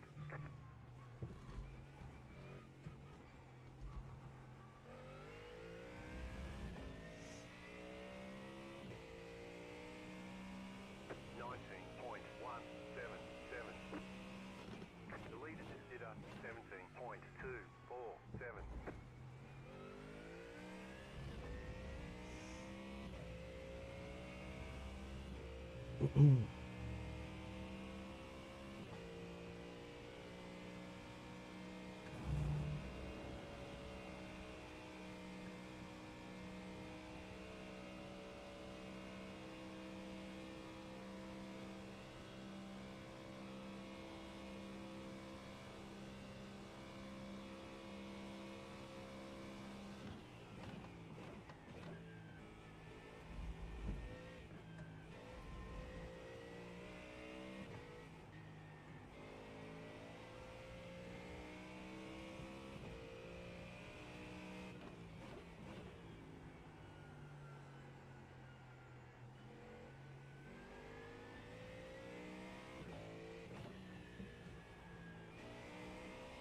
We could be doing that too. That's a good possibility as well.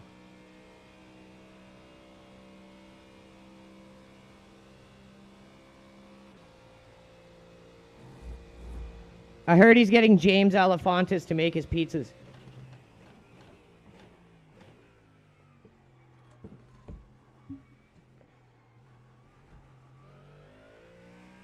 Hashtag Ishigate.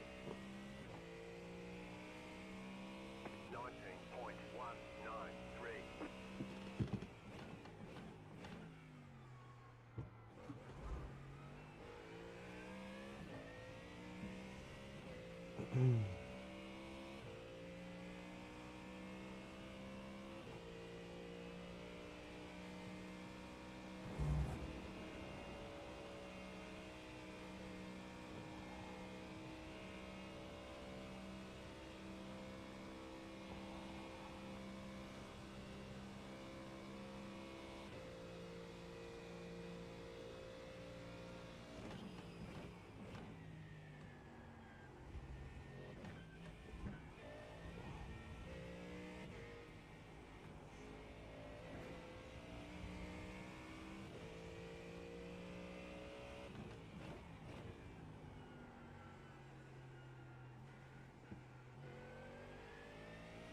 Remember, this guy ahead of us right now is the leader.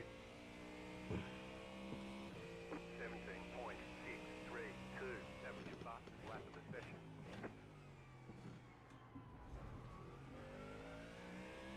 Pretty sure that's my fastest race pace here. A 2:17.6.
You've got about 5 laps of fuel. Sounds good, bro.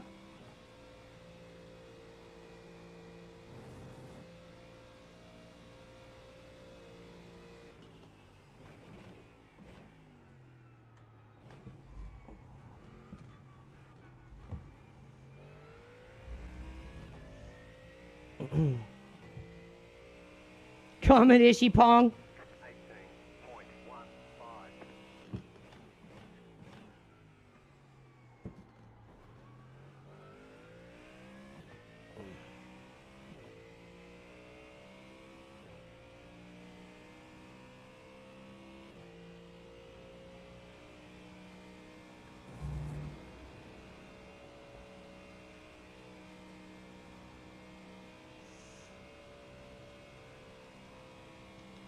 4.6 in the tank.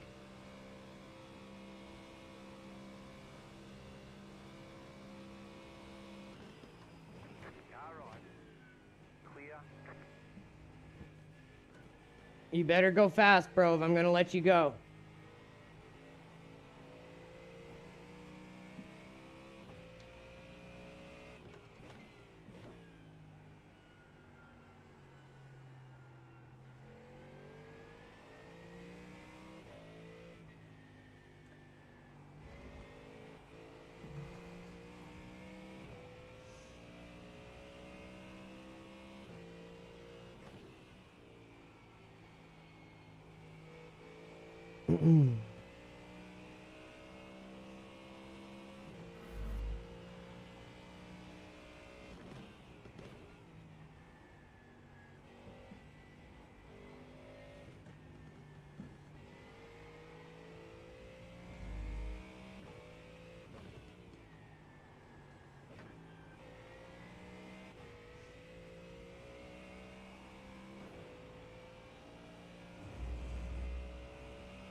Now, since we have the undercut, we're going to want to stay out as late as we can.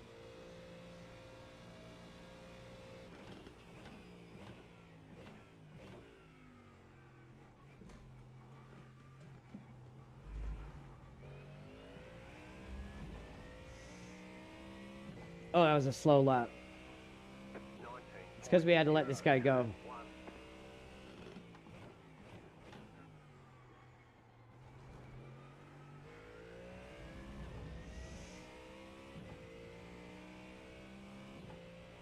Mm.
2.8. We might have enough to take it empty this time.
What in the shit is this?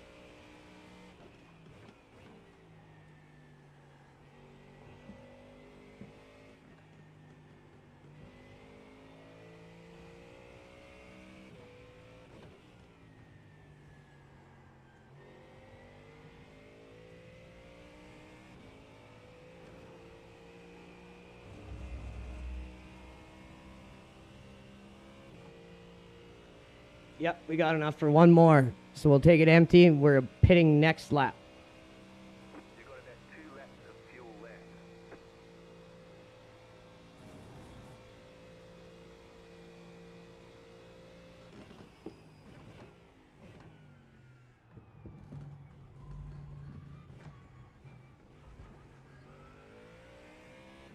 The leader just did a 17.362, 18.146.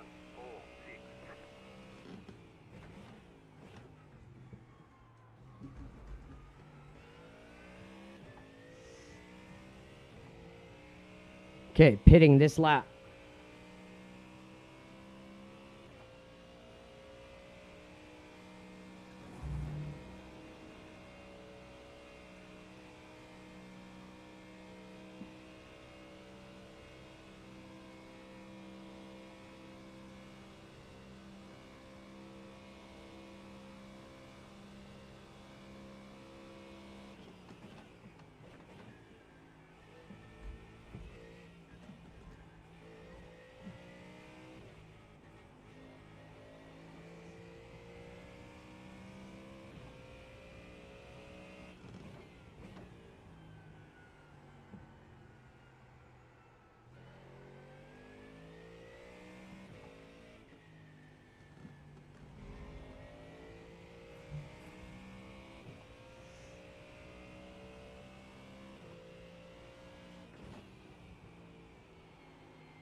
And that race pace that I did, that 2:17.6, beat my qualifier for this race. So I'm definitely finding more pace on this track in GT, which is great. You have about 1 lap of fuel left. Finding pace anywhere in anything is great, Don't forget to pit this lap for more fuel. let alone a track like Spa that holds a major event we're eventually going to want to win. Getting quicker here is important.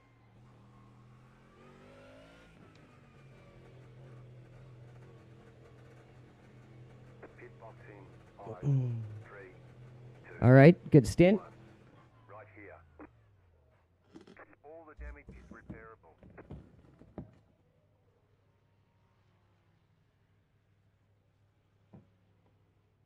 Excuse me.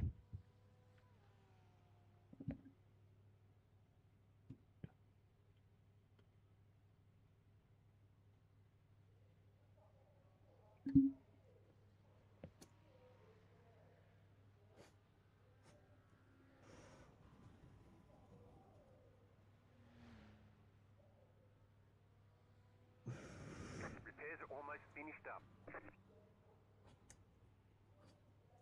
We're not waiting for him. We're just going to go. All clear. Punch it. Obviously, our pace is good enough. We're hitting 17s.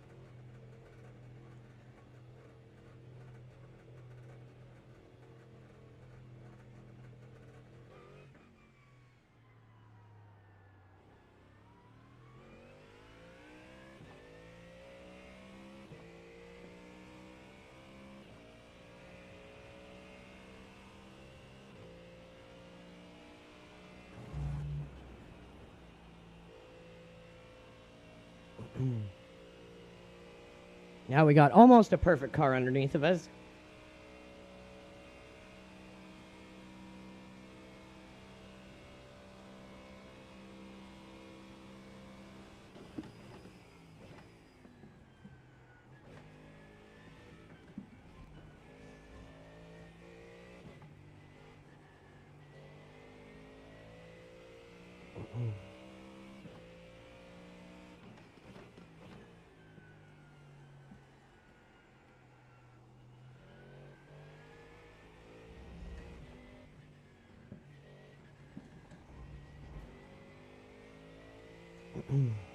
Sun is setting here. It is getting dark.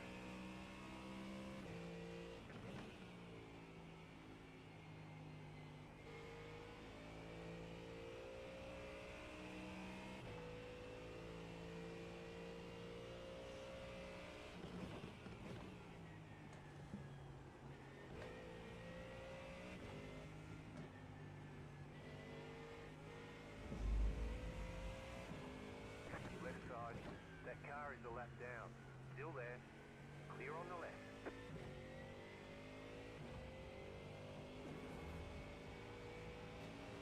Left side. Clear. Car on your left. Still there. Hold your line. Clear on Go, dude. Jesus, you're slow.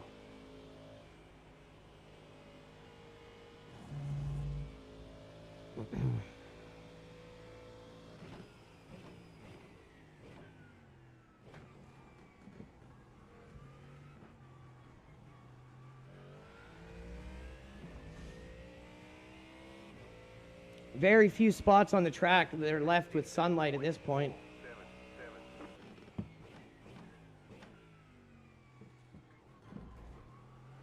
7. It getting dark.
The lead is fitting now. Oh man, if we weren't a lap down, we would definitely be in a really good spot. Car 16. It's okay. In the lead.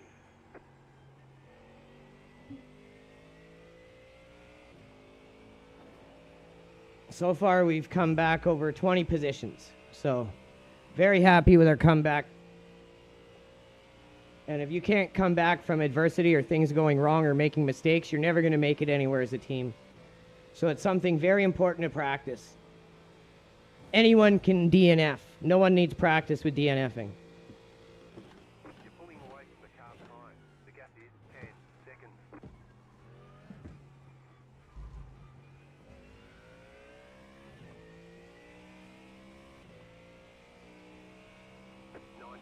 First time lap out of the pits. Let's go.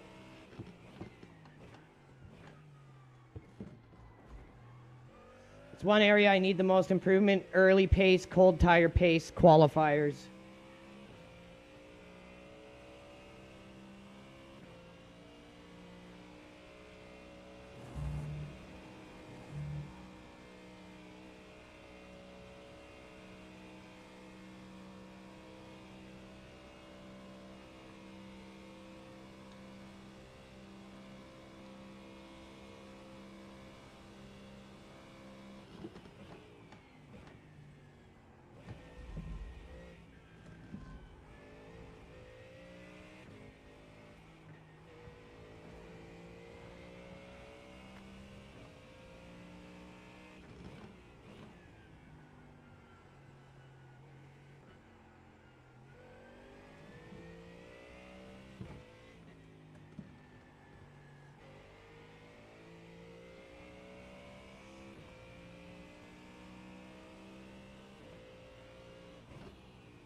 He's up the front.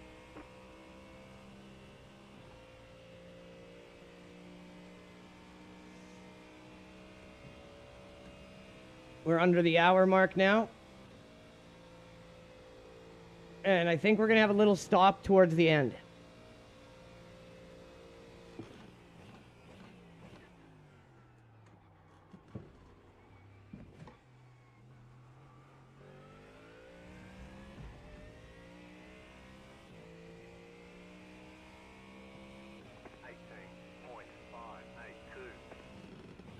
Much better. Bringing the time down way quicker now.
The leader's pitting now.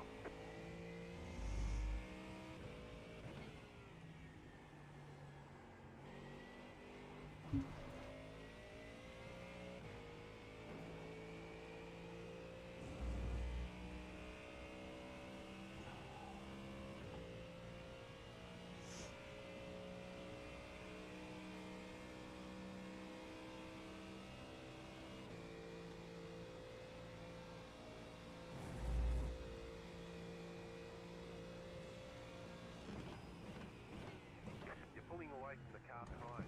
The gap is 9.8 seconds. So this group behind me must not be for position then. 18.556.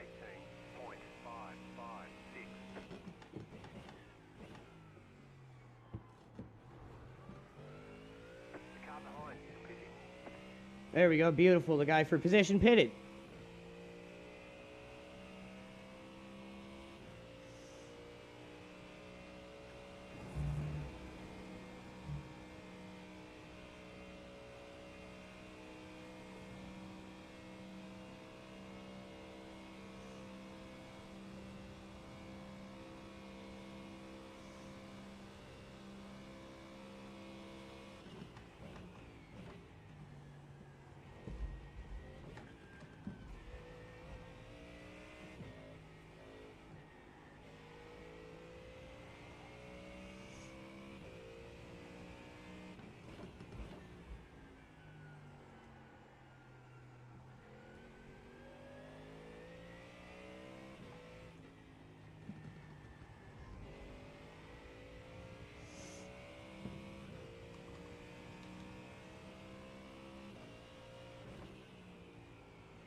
That Porsche up ahead is third place, and we're slowly chasing him down.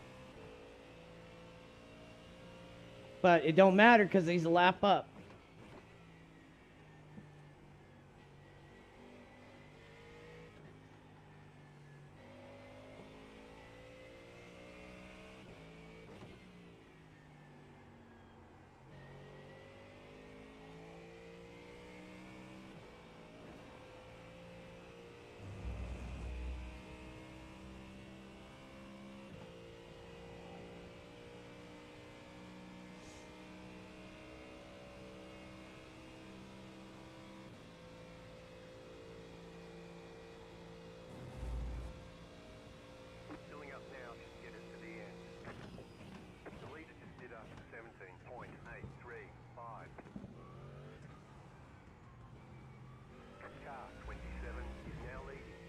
That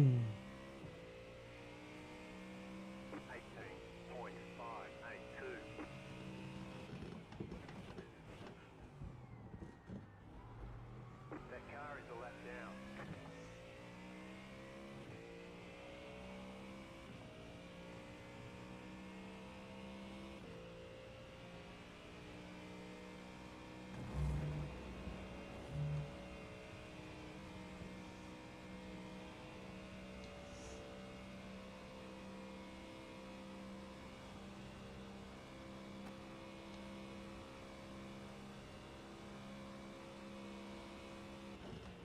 Car right, clear.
Bye bye.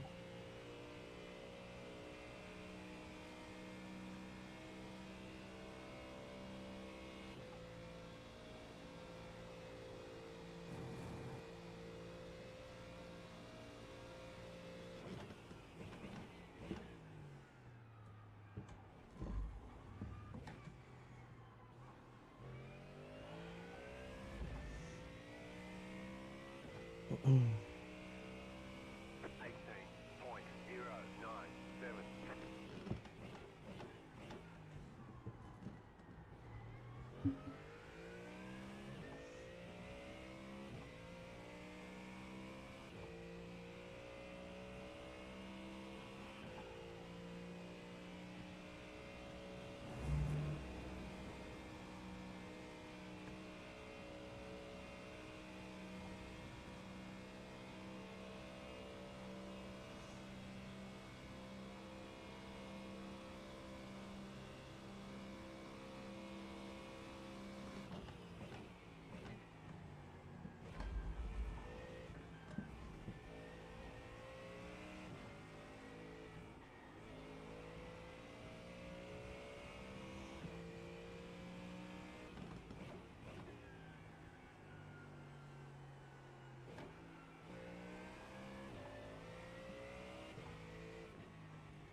Car on your left.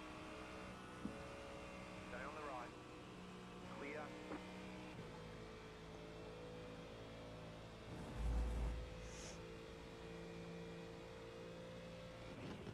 You got a slow car on the left. Go right. There's an incident ahead. Right side. Go left. Clear. Not sure who that was. That car is a lap down.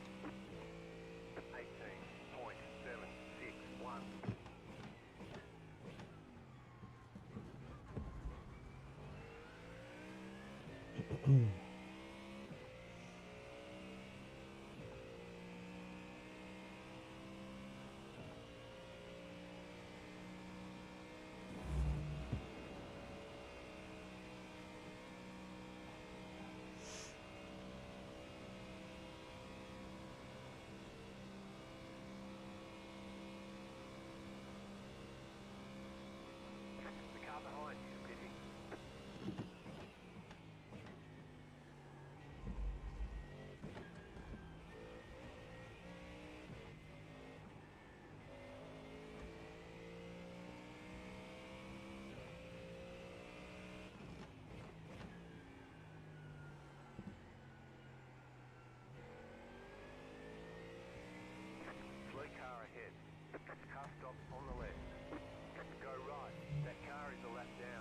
Jesus, what a mind job. Little dude's cracking all over the place. The little cracking dudes.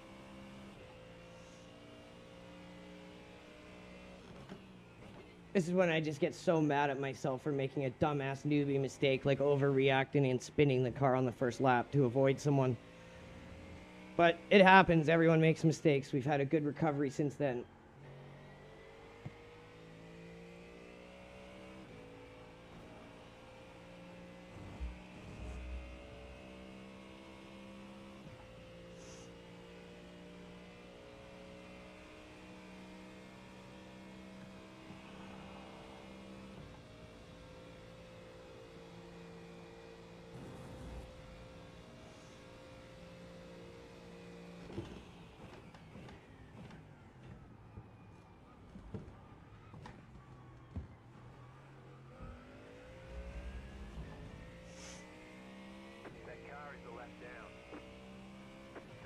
There's another 217, but on a way fuller fuel tank.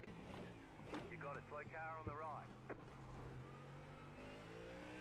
So this has been good. We've got a lot more pace out of ourselves, regardless of the finish and the mistake we had. Our average pace has come down a lot, and this isn't even the car we're the fastest in. Well, maybe it is now. We'll see.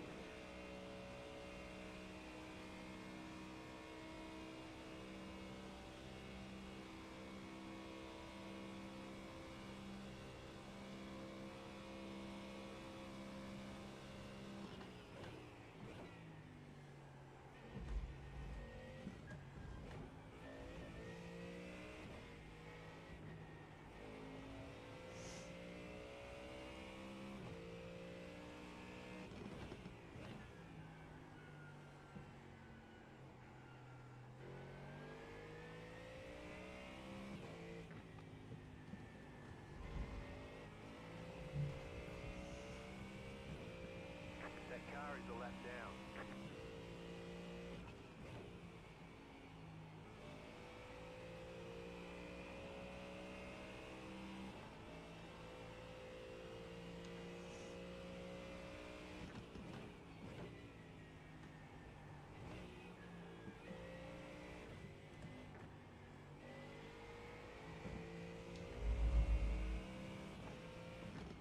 Left side.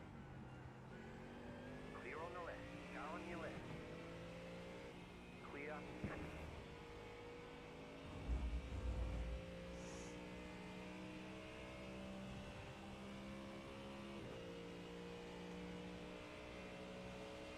Right side. Clear on the right. Car on your left. Clear on the left.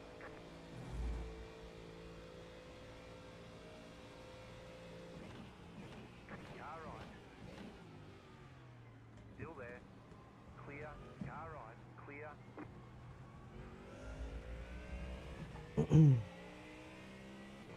This is the guy in third now that's ahead of us. 20.028.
Probably would have been racing for a podium here if I didn't screw myself early.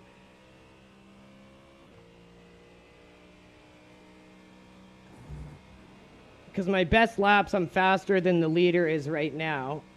And my not best laps are very, very close to his pace. So we definitely could have been very strong here, even though we qualified a little lower. But now we will definitely qualify higher, since we found some pace on this track. So all good things. May not get the exact finish we wanted, but finding pace is more important.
Interesting. That's probably early pitting just to get his last little stint out of the way, so he's done for the rest of the race. We'll see.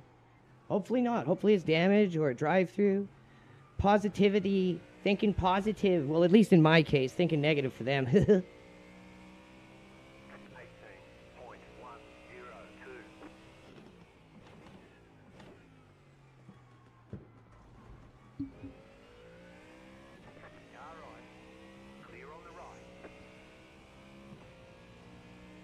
I think that was the leader. I don't think he got fuel. I think that was just a drive-through.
This guy's really starting to slow me now.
Oh man, these are the lead cars. We would be eating them alive right now.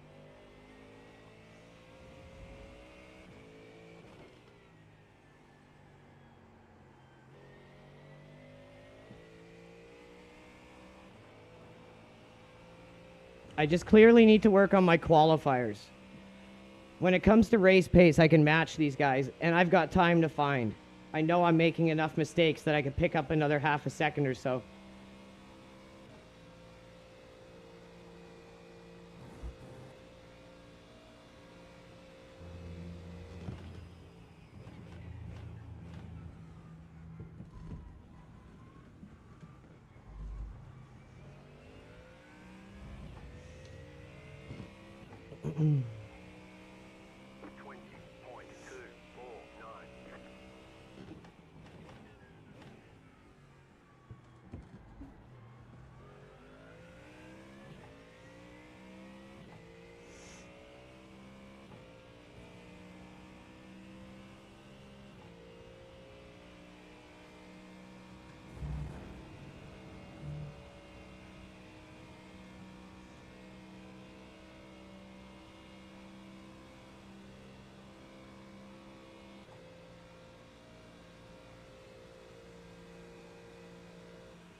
Wondering when we're gonna pit.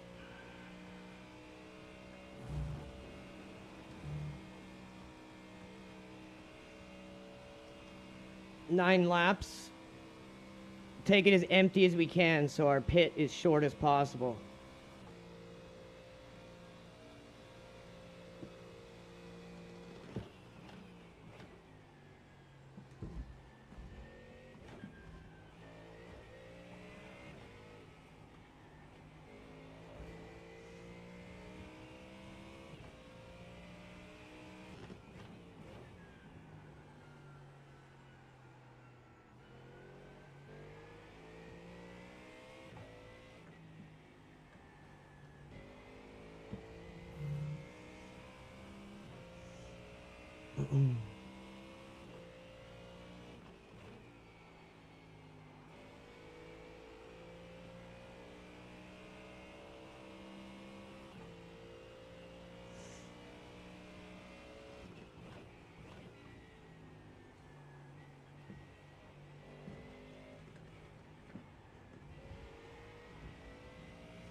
Left side.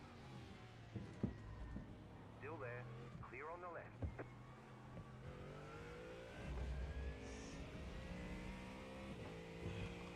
The car behind is pitting. 18.317.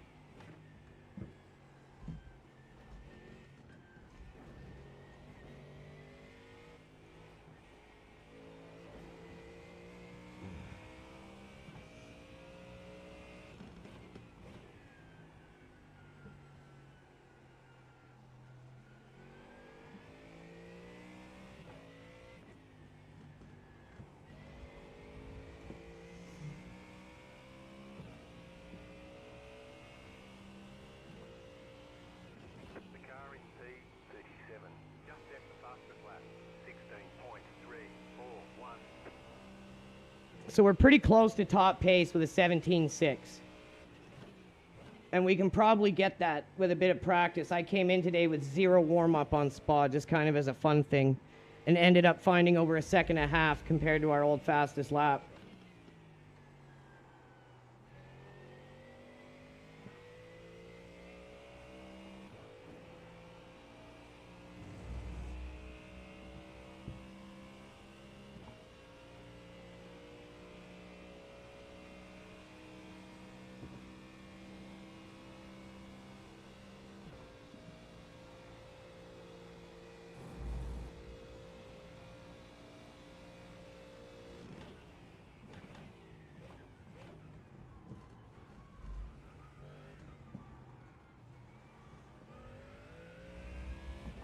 The leader just did a 17.693. 18.181.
Slow car on the right.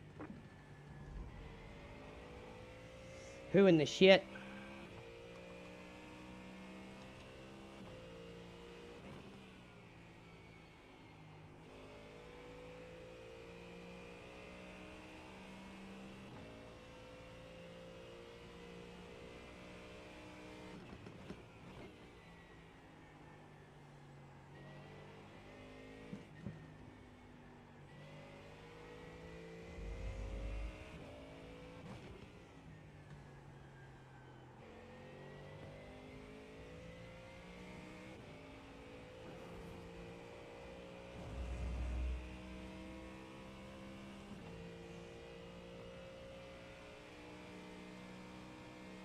For in car? I'll pull it up after this race.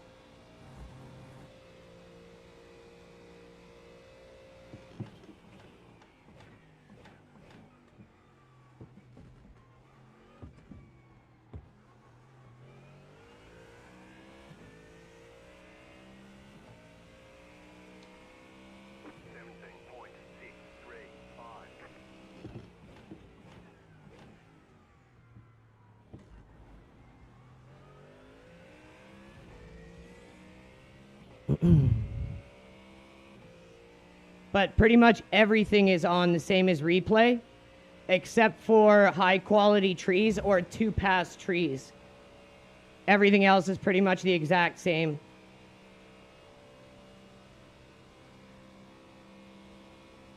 And then I'm using the second to last, like whatever it is, the render or filter for like the lights, the amount of lights that your track or that your game is allowing to cast shadows or whatever. Mine's on the second to last one of the like different types of modes, I guess.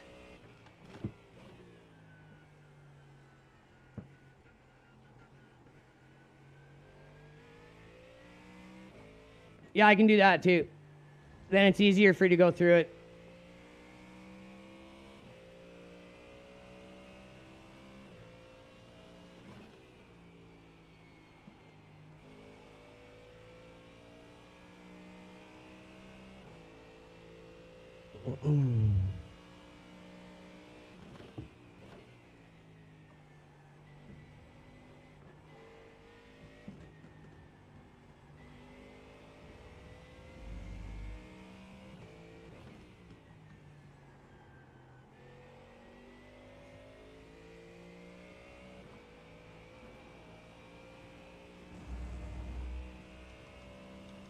Six in the tank.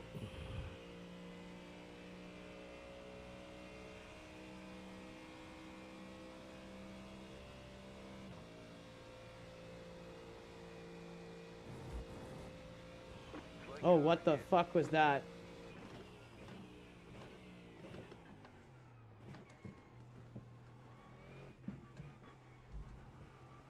That Porsche has no wing on it. Oh my god, that's first place. Haha. Fucking clown. He's gonna die going up this hill 100%.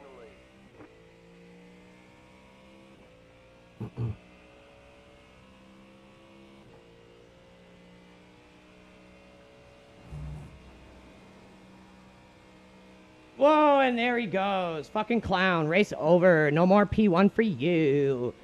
The Venkman.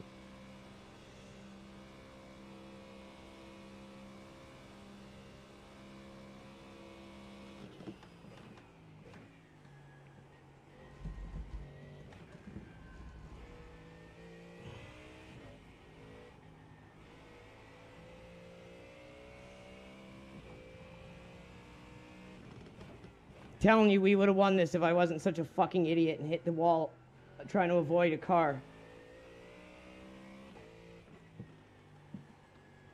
These are the moments that make you angry at yourself, but also make you want to make sure that you lock it the fuck in next time.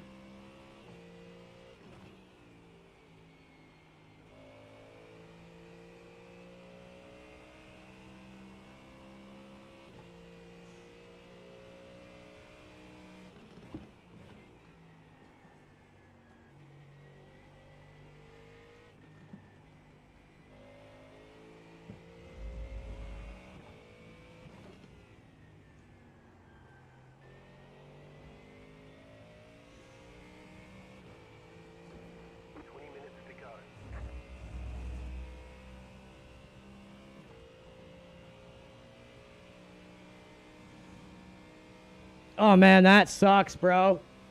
It happens though. These things with their they have very small limits. Once you get that drive through, it gets rush. It gets rough. You know what I mean? Me and Phil and Chris have all had DQs happen because it's like once you get that 25, the 32 comes really freaking fast. 17.851.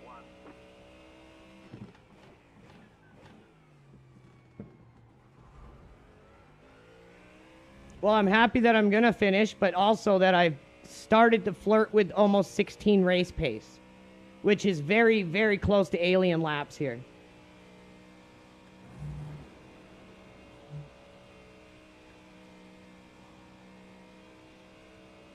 I'm sure if I had a bit more time to tweak the setup, or again, I pulled out like the Porsche that I'm faster in on Spa, we could probably get a 16.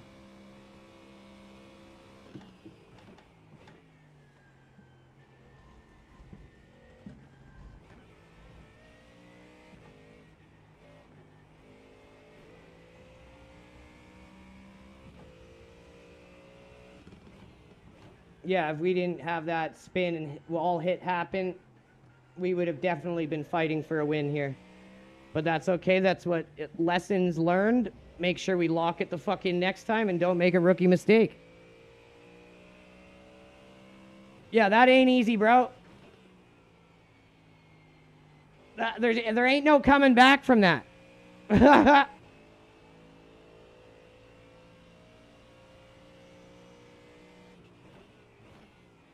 All you can do is give it your best sometimes.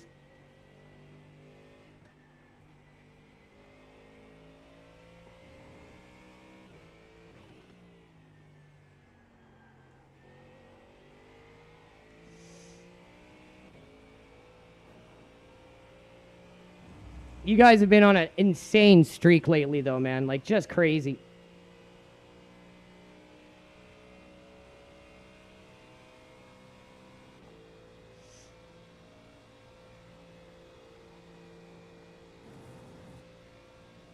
All right, dude. Do it in style, eh?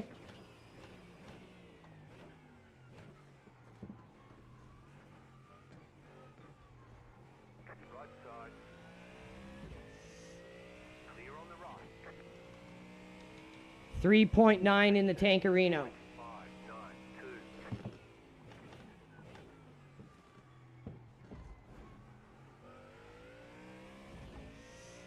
But yeah, even though we're not going to get the best finish here, I have unlocked a lot of pace, and that is something I'm happy with. Put together a good comeback. And not at a low split. We're in a very high split with people running 15s and 16s in quali. Like everybody almost. But again, it doesn't equate to being a good driver on the track when it matters, and that's racing.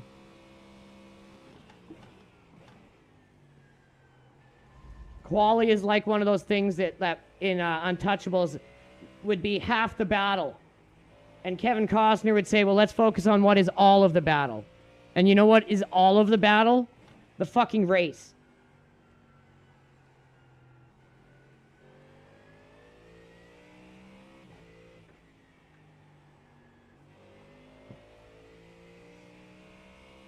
Then if you have that strong qualifier to back it up, that's where you really start to become a strong team. Because then your guys will have that pace right out the gate. But they've also got the consistency and smarts to finish races, which is important, kind of.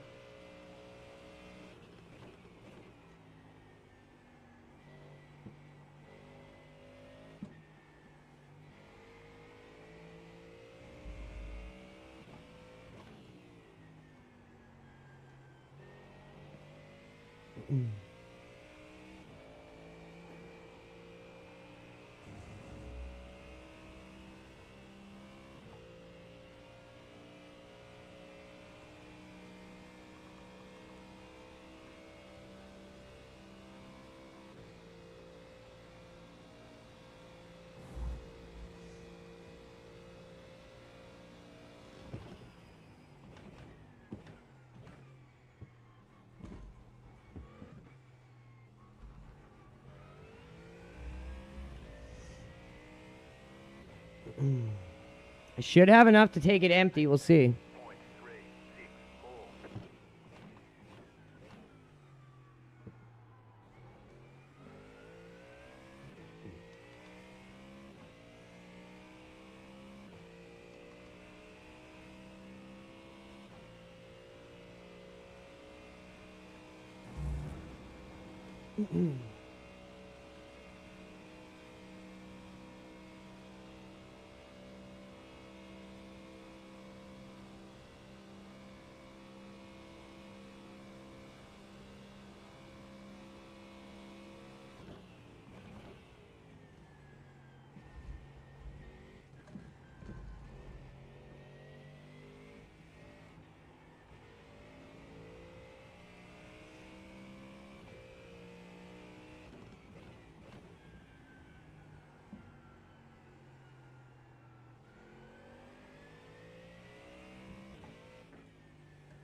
I think we got enough to stay out one more for sure, and then we're gonna pit. Get our last pit stop done. You've got about 2 laps of fuel left. Oh yeah, we're more than good for one more lap. Slow car ahead. Slow car ahead. Car stopped ahead.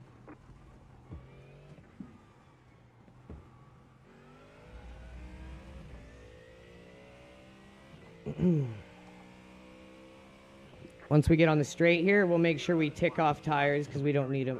18.295. Car 146 is now leading. Whoever the leader is, because the other guy crashed, the new leader is just like slow.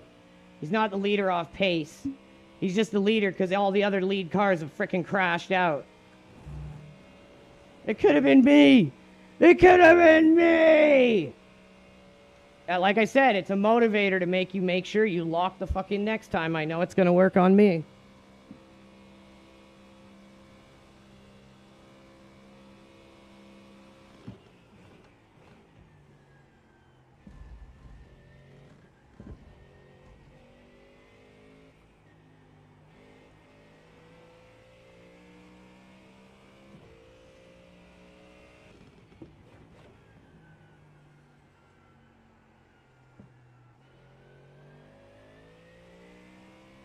The car in P37 just set the fastest lap.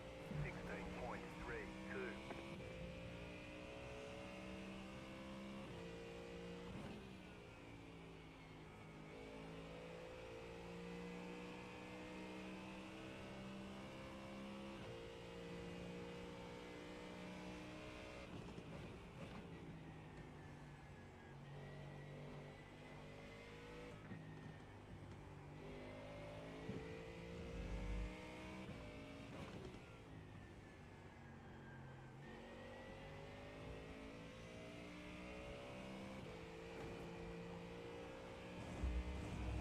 Okay, bringing her in this lap for our last little top up. Oh my god. I think that's third place. That was third place. 1 lap of fuel left. This is crazy, bro. This is what I mean. I would have literally fucking won this. I'm so angry at myself.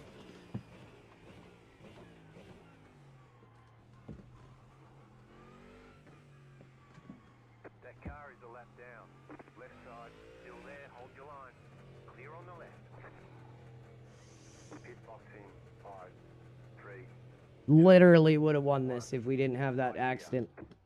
Overreacting like a rookie. Is up the front. All the damage is repairable. 10 minutes to go. It's going well. Dude, the first DQ I had, it was like I was so mad at myself. me and Chris were the first ones to get DQ'd, and then me and Phil took some DQs when we figured out how ghastly the Sunday fun days could be when doing them in SIMUCUBEs in iRacing. They were the exact opposite of a fun day on a Sunday. But yeah, it happens, brother. It's like I said, it will definitely help you make sure that you lock in the next time. But if it's one of those things that's out of your hands, it's just one of those things that's out of your hands. You know what I mean? You just got to support your teammates, make sure they lock it in next time, and make sure they're all aware of what needs to be worked on, and that's all you can do.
This guy didn't even repair his car fully.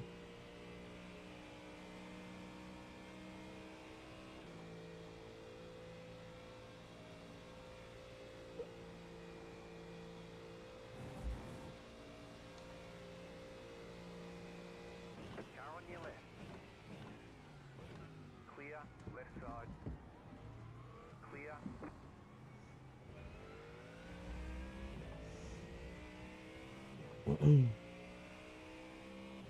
19.885. Clear on the left. 5 minutes to go.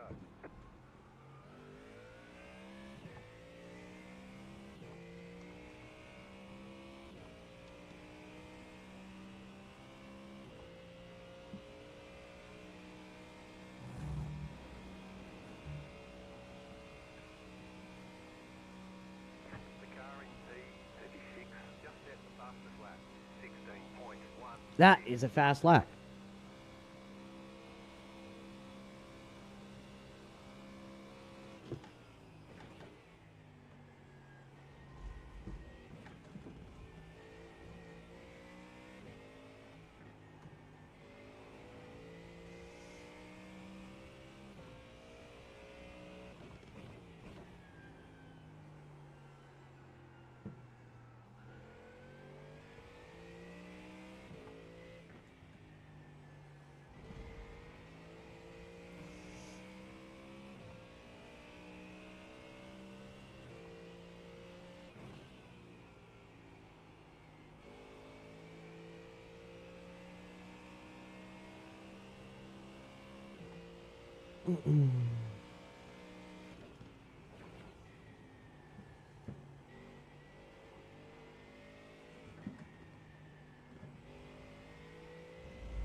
One more lap, I think, or the next one will be the last one.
This one's going to be the last lap.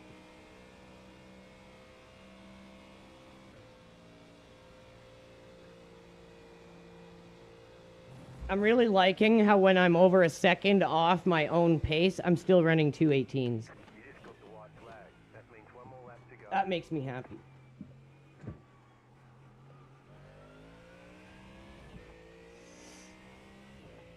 That car is a lap down. 18.832. You've got about 2 laps of fuel. I only need one, motherfucker.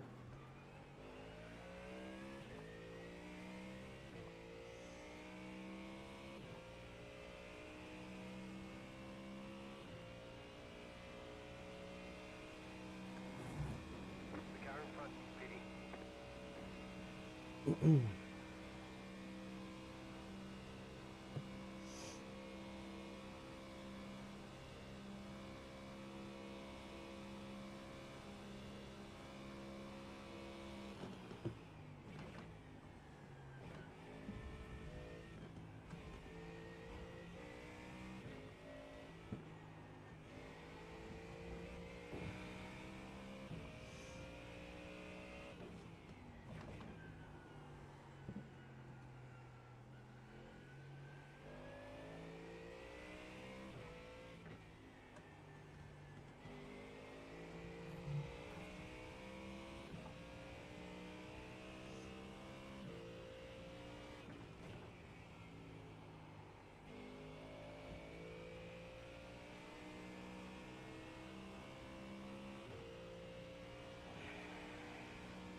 Hey, come back.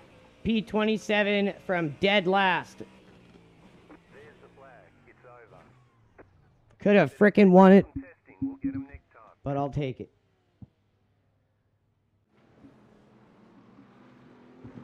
Oh. Alrighty. So, graphic settings. Oh, wow. We still had a lot of damage on that front end, and we're running those laps. We could definitely get into the 16s. Okay, so settings. Graphics are here. I'll show you my display first. And then graphics, I'll go through it really slow here.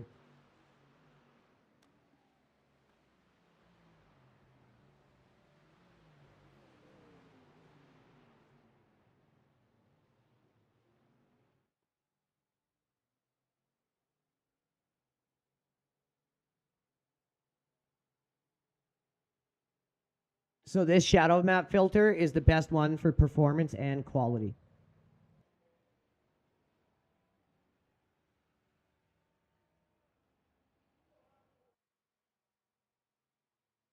And that'd be it. And with your bit rate that you can use, because I can only use 9K with Restream, it doesn't have the ability to use that encoder you use. So if you run those settings with your bit rate, it's going to look mental good, dude. So I want to see whereabouts we finished here. We were 2 laps down. So yeah, if we didn't have that accident happen, man, we would have definitely 100% been fighting for the podium or won that race. So that's on us. And again, we're going to learn from our mistakes and limit our rookie errors, because that's all that was overreacting to a guy who was spinning in front of us, which I don't normally do. I'm someone who's very calm and composed. When you guys know my wreck avoidance, it comes from being calm and composed. So yeah, that's just a mistake that I made. Not happy about. It happened, but we'll definitely learn from it and lock it in next time. So how did we do? And where were we? We were in the 9th split. Out of 33 splits, we were in split 9. And we could have won that. You gotta be kidding me, man. Okay, maybe I'm not giving myself enough credit. Did we gain from that, though? Oh, we did. We actually came back and gained I rating and safety rating. Yeah, Mr. Freeze. Yeah, to freeze you. My name is Mr. Freeze. All right. So that went okay. Could have went better, but we gained points. So booyah, bitches. All right, everyone. We'll be back tomorrow. Don't miss me and Not a Bot with some Sunday Fun Day. Ready or not. And we will see you guys then. Unless Not a Bot stream.